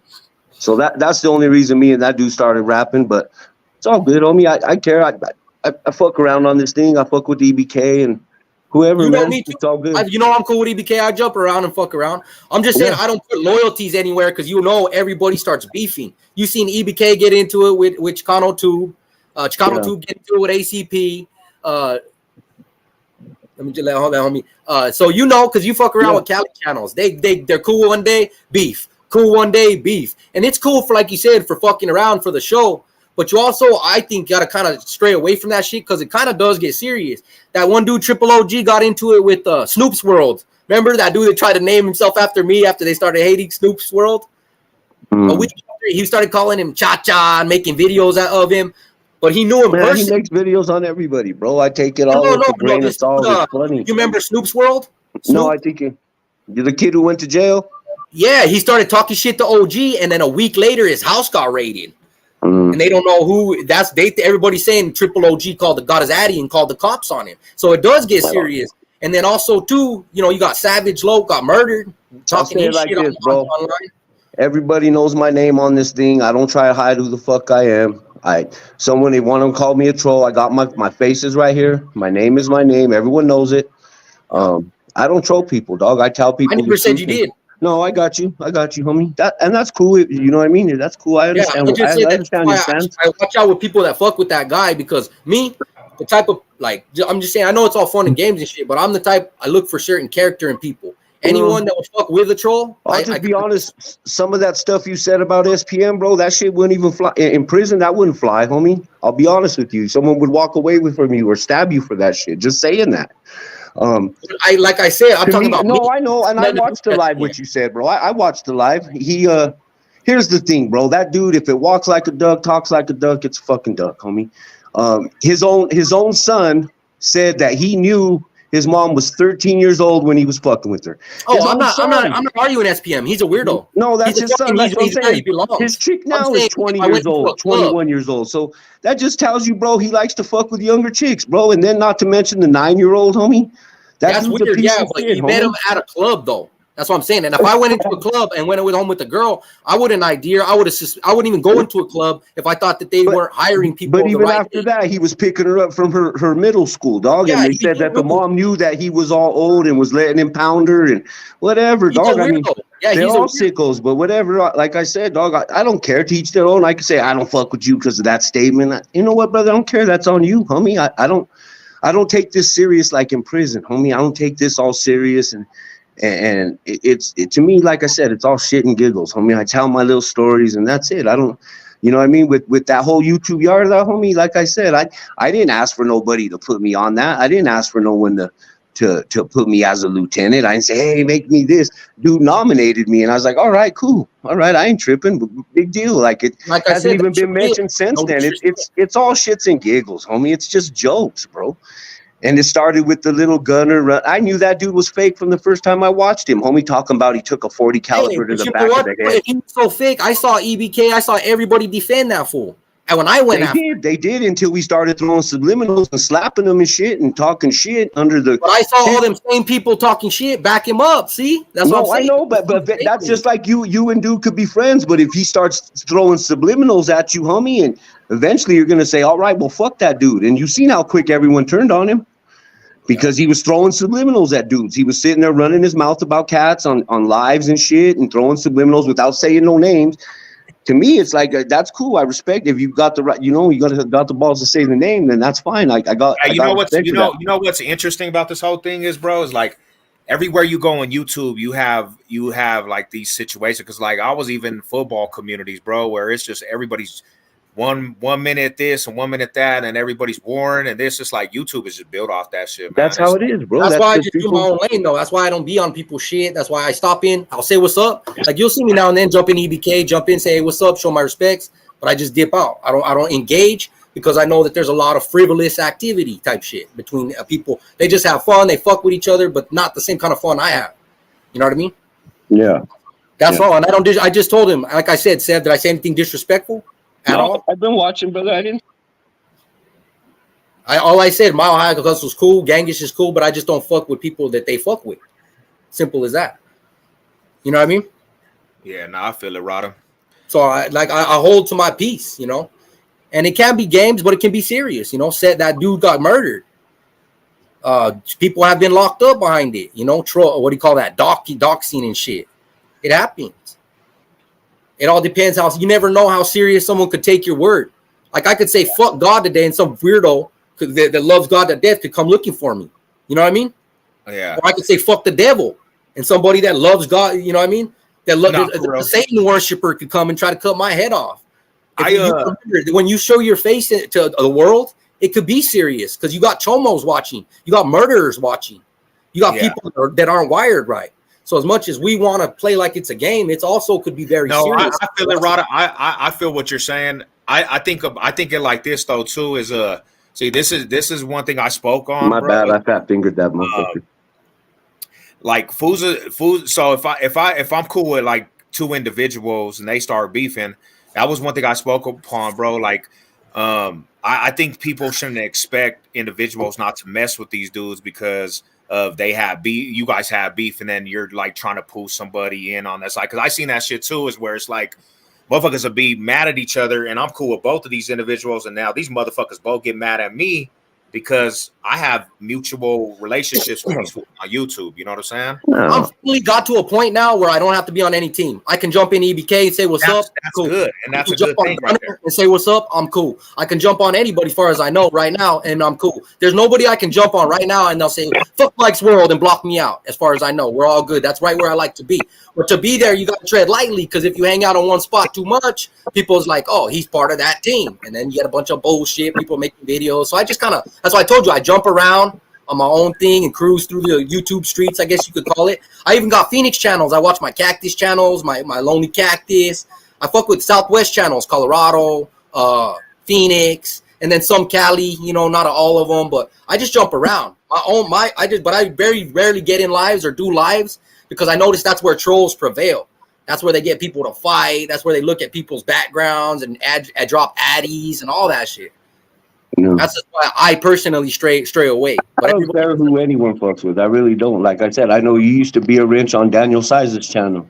Yeah, he's the biggest loudmouth on this whole thing. Dog talks. Get on there no more. He's the biggest hypocrite. Talks all this shit about how gangs are this and that, but he's this crazy killer. That shut the fuck up, dude. The dude's whack. So I don't fuck with him. That dude looks like a dude I handed $4 to at the liquor store, dog. When I was walking out. Come on, homie. Look like a he ran up on a bike, bro. He robbed the paisa on a bike. He ran up on a paisa on a bike and started giving him shit. And the dude didn't even speak English. Dude, after that, I never even looked at the channel once again. Oh, see, that's what I mean, bro. Come on, bro. He shot up Michael Carvajal's. Who the fuck was Michael Carvajal? Wasn't even a gangster, homie. And who? See, I haven't even seen this part. See, now this is a whole nother field. You're talking. This is a dude from Arizona. He's the craziest killer. The whole Mexican mafia told on him. All he does is get on lives and he's a baboso, bro. He gets out fuming out the mouth. Dude, you could tell he's like he's a schizophrenic, paranoid motherfucker. He's one of those dudes. He's got to take medication because he got bipolar and shit, homie. So I was cool with him. I showed him nothing but respect. He started screaming at me. I tried to too, and he started talking to all that shit. And then I was like, "You're a funny motherfucker, homie." And then he tried to threaten me. Said he has pool out here.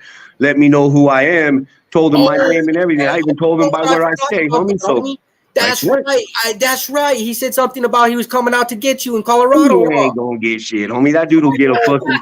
So his don't thing, get what he's looking Steph, for, brother. Steph, Come on, this dog. dude, he's not really certified, but he claims Arizona Mexican mafia. Certifies him. Mexican man. But here's the thing, though. But all the Mexican mafia, the Arizona Emmett says he was a little chavala when he was in there, bro. 15 years old when he went to prison. That's he probably got punked in his butt, homie, and that's why he's all sideways. He has those female tendencies, bro. Come on, dog, cut the games, brother. I know a burnout when I see one, homie. Yeah. He's the same age as me, brother. You look like you're 20 years older. You look like you're pushing 60, homie. Brother, you fucking with the brother. I've never abused my body like that, homie. I've never drank alcohol like that or did drugs like that. I don't abuse myself like that, bro. Cool. That dude will get ran up, dude. Oh my god, that'll be all that, bro. Conrad's cool. He's been on my shit for a long time. I don't talk, you know what I mean? But I don't care. Like I said, to hold that against anyone, like, oh fuck that Mike real fucks with that fool. I don't care, homie. I really don't care. This ain't no hood or like even if me and you disagreed, right here, I wouldn't be like, oh fuck that Sav, you fuck with him. And I'm not like that, bro. People are gonna be people, and if whoever they like, that's who they like, homie. I ain't fake. That ain't nothing about me. I don't do shit like that. I come on here to have fun, like I said, bro, this is like therapy for me. And I have a sixth sense of humor, bro. So I find the shit EBK does. I find that he reminds me of me when I was young. He's very brother. I like psychological warfare. I love that shit. There's one thing I respect, and you guys know that shit. It's honesty and real. Just throw it out there. That's cool. That's why I said everybody got their lane. It just ain't my lane. Like, I don't really care for the funny videos and shit because I wouldn't want it done to me. I've had it done to me. Hey, bro, I don't take any of this personal. Sav has even done videos saying that the prison organization I've been with is a dropout organization. Exactly. I could take offense to it, bro, but here's the thing I don't. You want to know why? Because that's Sav's truth. And who am I to tell that man his truth? Me and him are cool. Like I said, dog, it is what it is. That never happened when I was there. I could tell you it wasn't a hood because that's why, homie, honestly, I'm glad I met you. You know what I'm saying? I'm glad I met individuals. Yeah. Open my eyes to different things. I've been checking him out since his fucking thumbnail said Conrad Borquez. And you exactly. So everyone knows my first name, my last name. I ain't run the checks, homie. Go ahead. My name's good. My apologies. I just remember how it used to be orange and it had the C. When you used to comment, you used to have the C. Yeah. Because I didn't even have an icon.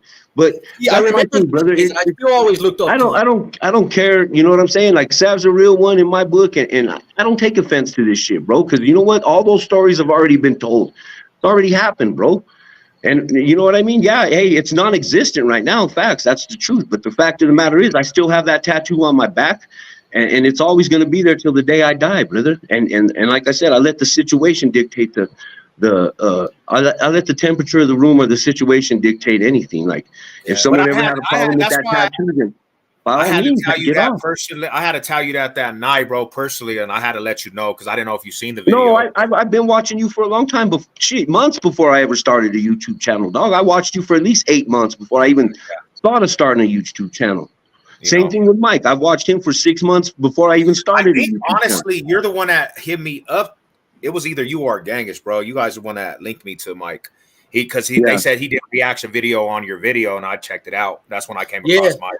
Yeah, because my whole goal is to fuck, like, I don't mean to say fuck California, but I'm trying. I don't react. If you know, well, I did a few lately, but I tried to keep it like in the beginning. I was doing only like I did reactions to what's his name, Travieso's neighborhood, and in Park Springs. and then I did your video about Colorado gang life, and I was trying to round the four corners, what I called it, which was doing content out of Utah, Arizona, Colorado, and New Mexico. That's like gonna be my trademark, the four corners areas, handle those 4 states. But to be honest, it's hard because there's this small backing behind our states, bro. Like we ain't got. I checked it out though. The other day I was looking at population. California got 35 million people. Colorado got 8 million. Got like 5 million. New Mexico's got like 2 million. Arizona's got like 8 to 10. All of our state added up don't even add to half of California almost. It's like so hard. They got a hell of a fucking. Here's the thing. I know Sav's real because I know his family, bro. I know his uncles, dog. I've known his uncle since I was a youngster, dog. Oh, you guys know Ralph? Boy Manuel. And even Manuel said, hey, ask John and them about me. Yeah, everyone knows Manuel, homie. Like I said, brother, you don't see many channels on here and anybody get in here from their shit and stamp them, homie. My boy's been down going on 33 years, homie. He gets on my channel almost every week. That dude knows what happened. He's seen it in there, bro. He's seen how I used to act in there. He watched it, bro. He's the one who helped me change my life.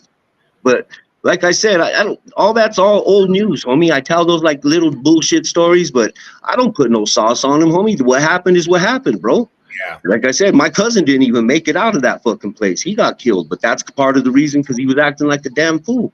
Yeah. But you know what I mean? At the same time, all I could do is tell the truth, and if people fuck with me, that's up to them. If they don't, that's cool too, man. I'm all good with it. I'm not mad at you. The only person I don't fuck with, I was just being honest with him because I don't know if he knows him or not. I don't care for Triple OG because I don't know who he is. No, I don't know who he is either, bro. And like I said, I know he'd make a video on me in a heartbeat. I don't have a problem with it. That's the first, and today's the first time I ever heard of the guy. Yeah. He usually rides down on Cali people, bro. He's an old dude. And from what I take of it, he's an older cat, bro. And he's set in his ways and he calls out shit. He said he's never been to prison, bro. To me, if anyone says anything to me, they don't have a face. To me, that ain't even a real person, dog. And I'm going to be like, hey, you ain't even a real person, homie. Until you could show me your face and you could tell me who you are, you're not even a real person. You know what I mean? Like Daniel thinks he's on live on location. Like, who's going to go out to who's going to waste money to go to Arizona to smash you, homie? Nobody. I wouldn't waste, even if I could get standby prices, I wouldn't waste that money to go smash his stupid ass. That's dumb, homie. Hey, you made sense though on that, Daniel. Hey, did you see that one? Hey, you know what though? He's one of the ones. You did a video on him back in the day. Check it out though. He fucking. I won't troll him, but he's like a skeptic, like something to see, dog. Like from a distance, that fucker's like, you know, when you see people like wigging out or something, you don't want to say nothing bad. You just kind of walk past them at the store because they're all fucked up. That's him. Like I seen that video when he was all in front. Hey, Sav. He went to the house that he shot up, that he went to prison for. Walks right up on their patio, dog. Walks up in their patio. And this is like 15 years later. Probably who knows who lives there, some old lady or something. He starts screaming on live. I shot this fucking place up. I fucking ran up on here and dumped out clips running up and down the front yard, bro. I'm like, God damn. He's retarded, homie. He's retarded. I thought, you know what? Some youngster probably lives in that room with his grandma. And he's gonna come out with a clip and fucking dust this fucking old dude. Watch. I bet you he's gonna come out. That dude ain't nobody. That dude's dying of cirrhosis and fucking all kinds of dude. He's got a very brutal death ahead of him, bro. I watched people die of cirrhosis. You're gonna choke on your own blood, homie. Yeah. You're gonna die you're gonna choke on your own blood and all that empty promises you made that someone's gonna come and see me. Empty promises, homie. I'm bored. I wish somebody would come fucking pull up on my old ass. I'm fucking bored, dude. I don't give a fuck. I'm at work. I don't care where I'm at, homie. Even that Triple OG, like you said, I don't take it too serious. Like it's just games, like you said. He is what it is. Clowns, it's homie. My style. I don't make those kind of videos. I ain't been on YouTube long enough for anything, but eventually someone's gonna do it to me because I'm gonna offend somebody. That's okay, bro. I've already had people get on my. I just say it like this: if you don't got a hater and you ain't got that, bro, you're not doing something right. So it's all good, homie. Hey, I'm like half a fucking YouTube when I started talking shit to Gunner. That fool had some backing.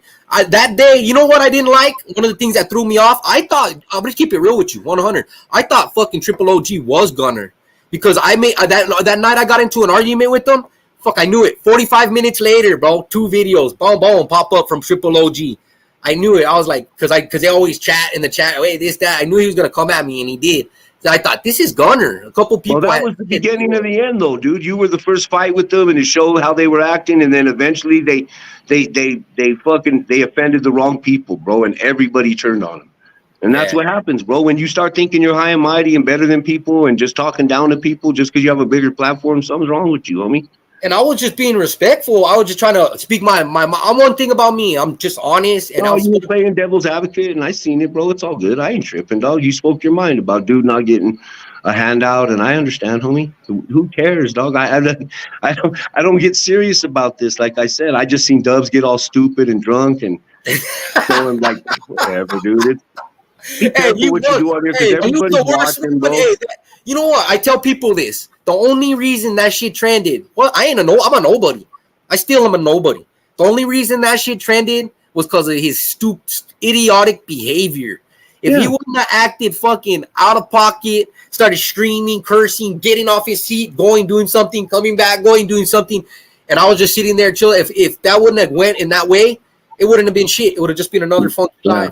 But he acted so stupid, especially for somebody they were expecting to act with class because of the levels he's been in. That was out of character, bro. For somebody who did time, like he said he did time and been in the places he'd been in, very out of character. Oh, they went off. Everybody on here, bro. That's Flacco crying about people talking about him in his fucking chats, like getting mad because some trolls laughing about him in the chat. Who cares? Who cares? That's a no. Let them talk, dude. It doesn't matter. It's all good. Like I said, not everyone's gonna like us. Not everyone's gonna be down with it. It's all good, man. I like that attitude, bro. I like that. I don't, and you know what I mean? I'm too old to get offended by dumb shit, homie. I'm 48 years old. Look at this channel that went at me, bro. A whole series. I got a whole series of people going at me, bro. I seen this. I seen the funny one was that little nerd, that Mile High Bubble. Nah, this one right here, bro. This one right here, he really went at me on some gang shit. Like, that one dude was like, you fucking killed somebody. You got into it with Savage? Nah, this is a dude that said that my whole persona was Savage Studio. John Cisneros. My DLC number is 133184. But wait, there's more. This program contains graphic material. This whole series is about me. The whole YouTube. Viewer discretion is That's crazy. But yeah, bro, it's like I had a gang of channels come at me. Yeah, this fool tried to say I was Savage Studios. You know how it goes. Keep doing our shit. That's what I'm saying. Fuck it, dude. I've had the G's get all hurt about the video I made about them snitching. Some of them snitching. They got butthurt, bro. And I didn't take it down for them. I took it down for the sister of Mike and them, homie, because the brothers, I guess they're coming back up on they're trying to get their case back in the court. So they're going back to court. And I don't want nothing that's out there that's gonna, Oh, dude, you know all the videos I did about the Albuquerque neighborhoods, right? My Albuquerque ganglands. Oh, yeah. Dude, I've had so much shit happen over that shit. I've had to take down fucking pictures out of videos. I had one guy, he was throwing up gang signs. This fucker was trying to be a police officer. He told me to take that shit down. I've had people tell me they were gonna shoot up my primos and shit because I got cousins in the streets, all because I might have said they were getting along with a certain crew that they're beefing with now. You know what I mean? Or something like that. It's easy. I got like 20 videos, and you know what? I kept them all up. Fuck them all, bro. I was like, fuck you guys. I don't do it for threats. You know what I mean? It's all good. It's all good. But you know what? I took the picture out for the cop, though, because it's like, that's fucked up. And another guy, I had a picture. But he's the one who put it out there. I'd be like, bro, you're the one who put it out there. It's your problem, not mine. You're the one who decided to put it out in the atmosphere. Yeah, this is the one. Okay, but I'm gonna tap out, you guys, man. Salute to you. Yeah, I'm actually probably gonna let. Hey, appreciate you pulling up, man. My high school, you know what it is. Let me check this video real quick, Sam. All right, yeah, we're right. Hey, and Conrad, if you're still on, who right said, man, what's up with the 16 bar? So this fool right here, he made a whole series going at me, bro. Did hella disrespectful, but I know who this fool is for sure. He fucking was a talker, wasn't he? Savage, welcome back to Savage Studios. There's your boy Savage, aka Sevlo, the one and only Savage. It's not. it's me, Savage. I'm back like cook crack, nigga, this the reintroduction, motherfucker, it's me, Savage. I'm back like cook crack, nigga, this the reintroduction, motherfucker, it's me, Savage. I'm back like cook crack, nigga, this the reintroduction, motherfucker, it's me, Savage. I'm back like cook crack, nigga, this the reintroduction, motherfucker, it's me, Savage YG, and you niggas know it. The hottest nigga in my city that is still Okay, that's I want a couple the niggas story, fast, so I bro. still told it. But I'm patient, I know I'ma catch my opponent. John Cisneros. My DLC number is 133184. But wait, there's more. This program contains graphic material, including offensive language. Viewer discretion. What's the deal, everybody? Oh, that was just a short, but yeah, homie, like he had a whole 6 video series going at me, bro. Damn, So, that fool did he? I bet you licked that fool. I had him so heated. I went and did some research on who he was, and he just didn't. He just because like he gangbanged. That's all he did was gangbang. I told that fool to stop gangbanging on the internet, and then he just started going crazy. But now that's what's up, man. He was trying to get with fools though, huh? Yeah, he said he was gonna pull up on me. But his shit was hella disrespectful. There was some disrespectful shit in there, you know. And then he tried to make fun of my pops that got killed, bro. Make fun of my brother, all kinds of shit, bro. You know. Oh, see that shit. See, like I said, you know what? I like the way Conrad came at that. He was well spoken. You know what I mean? Yeah. Because it's just like that. Like he said, you know, I don't really take it serious. What my point was that's not my lane. You know what I mean? That triple OG thing. Yeah. He likes to get a laugh out of it. That's cool. But one of my things that everybody's different. Everyone. And one of my big things, and it's hard to come across nowadays, but I'm really, really, really big on it, right? It's just one of the things my grandparents taught me, my mama taught me. You know what that is? Treat others as you want to be treated. And that's on YouTube. That's at the park. That's at school. That's at the pen, right? If everyone did that, we'd be good. And because I've had shitty videos that I don't care for made about me, like you said, talking about, you know, I got kids. So when people mention that I like kids or something like that, that's way out of line. You know what I mean? Yeah, that's wild, bro. Especially since I ain't got no charges like that. Like, I'm going to take that a little personal. So basically, this guy is another, Broncos content creator who cares more about their fan status, cares more about how great of a fan they are than they care about results and the product on the field, right? The same guy who thinks every year the Broncos are going to be this, the Broncos are going to be that, then the reality hits, then the 17-game season starts. Like I said, all the PR, all the hype, all the content creators cannot save you, and you have to play 17 NFL games, and you're seeing that unfold before your very eyes. So this guy, Savage Sev, Sav Lokes, Hood Tales. Sav Lokes. Basically, he's so pressed. He's so pressed that the Broncos are absolute dog shit. They fucking suck. That he's over here trying to, like, beat up Raider fans. I guess trying to beat me up as a Bronco fan. I literally met you at the rec center, and you didn't do shit, Savage Sev. You didn't do shit. I walked up to you and called you out to your face. Shout out some the you didn't do anything. Damn, this fool sounds like he's going through puberty, dog. It's already viral. It's already going on TikTok. Nah, just playing. I'm in this guy's head so rent-free that I don't even live in Denver, okay? I don't even live in Denver. He commented on one of my comments saying, do you live in Denver? I'm like, yeah, on the set, repping the gang, the 303, the hood, making fun of him. But he's so low IQ that he doesn't even realize that I'm making fun of him and the way he speaks and the way he carries himself. So this guy thinks I live in Denver. So I'm like, I'll pull up to you. And then he gives me like where his whereabouts are. I'm like, this guy doesn't know I'm fucking with him. He doesn't know I'm fucking with him. Y'all dropped so I'll be at the rec center at 4:30. This dude, y'all dropped the location on him? Nah, because I was playing with him, bro. I was playing with him. I said, "Hey, bro, I'm gonna be working out." I told him. He sounds like a fucking dork. You know what I mean? I'm just saying. Yeah, well, that's what I'm just saying, bro. Like I got so many channels that did fucking videos on me and shit, bro. It's just yeah. I hear you, bro. That's cool. Yeah, me too, but you know what was my thing when I first started, like I want to say about a year and a half ago, I felt like I had to do comebacks. Like, because just the lifestyle that I'm from, you know what I mean? Like somebody swing, you swing twice, you know what I mean? They get one, you get two, right? Yeah, most definitely. So that's how I always felt like when they talk on me, like I've only learned to in the past you know, I want to say the first couple months I didn't get it. Then after that, I was like, oh, okay, I see how this shit works. You just don't engage. You know what I mean? Don't even watch them if they make videos about you a lot of times, because then you want to make a comeback or piss you off. This dude right here, about, man. He my followers started knowing who he was because, including offensive language. because they went at him. The subscribers and said, bro, they went at that fool like hella vicious and shit. But if it wasn't for me, nobody even would know who this fool was. You know what I'm saying?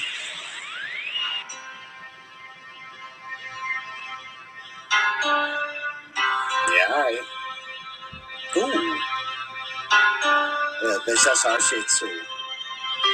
Stop motherfucker playing, talking about who motherfucker took what, bitch. So all you do is steal motherfucking crabs. They disrespectful, just disrespecting. Pranksters, studio flunkies, monkeys, stupid ass backbiters. Who is this? Is this dude like a blood or what? Oh yeah, get off me, bitch. Get off. I'm stepping on Yeah, so crabs. that was the reason why, is because like he was just, and I don't want to, I'm not probably gonna play it, but I'll just let you know the rundown. Like, he was disrespecting all the Crips in Cali because he's not from Cali. But I told that fool, keep that shit off the internet, and then he started making a series at me. So I called that fool out and told that fool to pull up, like, let me get the fade for some money. Let's set up a boxing match. And he's like, you got to pay me to come to Denver. And I just started laughing. And then he started making a whole series at me, bro. So yeah. But nah, that was man. Yeah, I'm probably gonna get to this gym though, but yeah, it was cool, man. Yeah, that was a good one. You know, that one was live for sure. We'll definitely have to get some shit cracking, bro, with another collab, like even on your channel or whatever. Yeah. Do it. I think maybe next time, if you want. I know you said that you ain't into really getting on lives. I could do an interview with you and just a little interview. You know, you want to know what I just noticed? He a black fool. Look at the swastika on the hand though. Why you got the swastika on the hand? Huh? You see this video right here? Look at the hand. I see that for sure. And he's a black blood with a swastika. That's wild, maybe that means some kind of shit. I don't know. I couldn't say. You know what I mean? I've heard of people put that being on some Chicano tags too. I don't know what the fuck that means though. That's wild. I've always known it as one thing and one thing, lightning bolts. You know what I mean? Crisscross lightning bolts. That's wild, homie. But yeah, you know what it is, man. Everybody in the comment section too, go sub up to the homie Mike's World. You know what I'm saying? He got some good content. He a realist. He'll give you some conversation for sure. I appreciate everybody with little stuff on my little shitty ass computer. You know, I was thinking about updating, but then it was like, you know, I don't do this for a living. My videos ain't big enough. It's more of a hobby. Like homeboy, sometimes it's therapy, you know, and I just laugh. I like to clown, burn one, do my thing. So it's kind of like, you know, could be therapy and shit. So I just do my. I'm actually gonna I'm gonna put your link in the comment section too. Hey, thanks, bro. Appreciate you. Yeah, anytime, man. I do all kinds. I got different sections. I do reactions to news clips, all types of shit happening. If there's a new, you know, earthquakes happening and shit, I do news clip reactions. I do hood reactions to California, walking around South Central, walk around San Francisco, you know, react to all that. And then also I'm from Burke, right, Albuquerque, so I have a bunch of what do you call it, like neighborhood where profiles I did, where we got some of their music on there, and I point out some neighborhoods. Do a little explanations on them, show some pictures of homies from there. That's another series like I have, you know. So you guys can jump in the channel, check out anything you like if you got the time. Yeah. All right, Seth. All right, Rada. Hey, you have a good day, homie, and we'll have to even if it's on this discussion, we'll have to link up again. You know what it is. Yeah. And like I was saying with the faith thing, keep the faith. Everybody that already has a faith and it's undying and unwavered. Hey, salute to you. The people that don't, you know, like I said, I hope you find your way. But I was always taught one thing. I'm not saying not to believe in the Lord, but anything that makes a man better, be it Christianity, be it herb, whatever makes you a better man is not bad for you. Yeah. You understand? Period. If it's being healthy, if it's working out, if it's your herb, whatever it is. Obviously a drug, it make you feel good, but it ain't making you a better man. It's weakening you, weakening your mind, poisoning yourself. I'm talking about things that really make you a better man. You know, anything like it's good for you. Be it reading, be it whatever, your higher power, you know, like you said, if it steers you right and makes you a better man, no God can be upset with that. Definitely. Go sub up to the homie channel. That's the link, fellas. You know, we appreciate you guys pulling up. I'm gonna do it one more time for the homie. Hey, Mike, it was an honor to have you, bro. It was a good discussion for sure. Yeah, for sure. We'll get an interview going soon. Yeah, we'll get it going. I'm gonna leave you guys with this last little 16, and then I'm about to dip out. The last little 16 from the Savage. Let's go.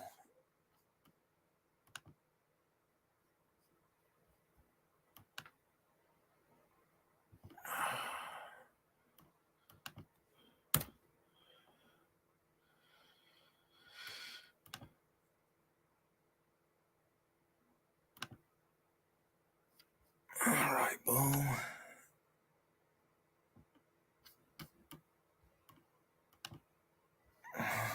Let me see real quick. Damn, they don't have my 16, homie.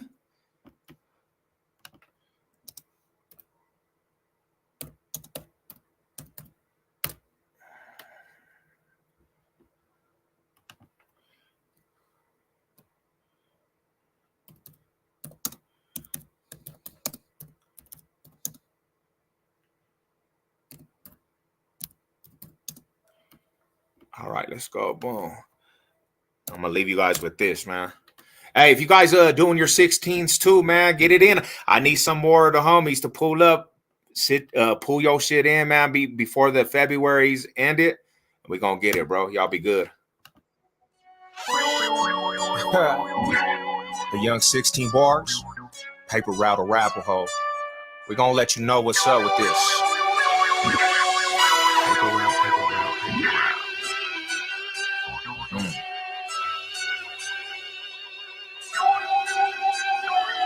Let me house introduce myself. They call me Sevlo. Kill this beat, shoot it up like Twisted Meadow. It's incredible, killers will spit the metaphor. Aiming for a fitted cap and quick to let the metal blow. I'm a Eastside baby. In the middle with the projects, the Eastside raised me. Going crazy on the daily, they say nothing could save me. But I'm a ride to the casket close, it's all gravy.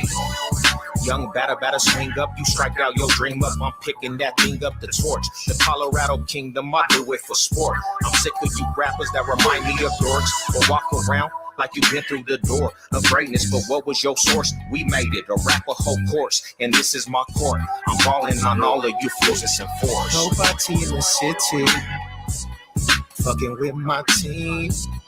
We paper round clicking on this hot 16. I'm a gangster. I'm a motherfucking gangster. It's the route, bringing no way. AK gun spray, messing with the route killers, you messing with that gunplay. Let it gutter, cause the gutter race me. Launch your gas east side, on this hustle daily. Y'all bitch fools can't face me. Chromed out creator, me and my goons is crazy. My eyes are extra hazy. Done since I was a baby, and nothing's gonna change me. Till Jehovah take me, I'm plugging to it, break me. To the haters hating me, your girls wanna date me. 2,700 ways to dick up your lady. The route turned it out, baby, it's all gravy. Bust if you're thugging, me and my cousin, all out war. I'ma bring 100 dozen. Beam on your forehead just cause you was mugging. They were asking me pretty much what was the... Nobody in the city fucking with my team. We paper out clicking on this hot 16. I'm a gangster. Paper out. I don't know. I'm a motherfucking gangster. It's actually like dangerous.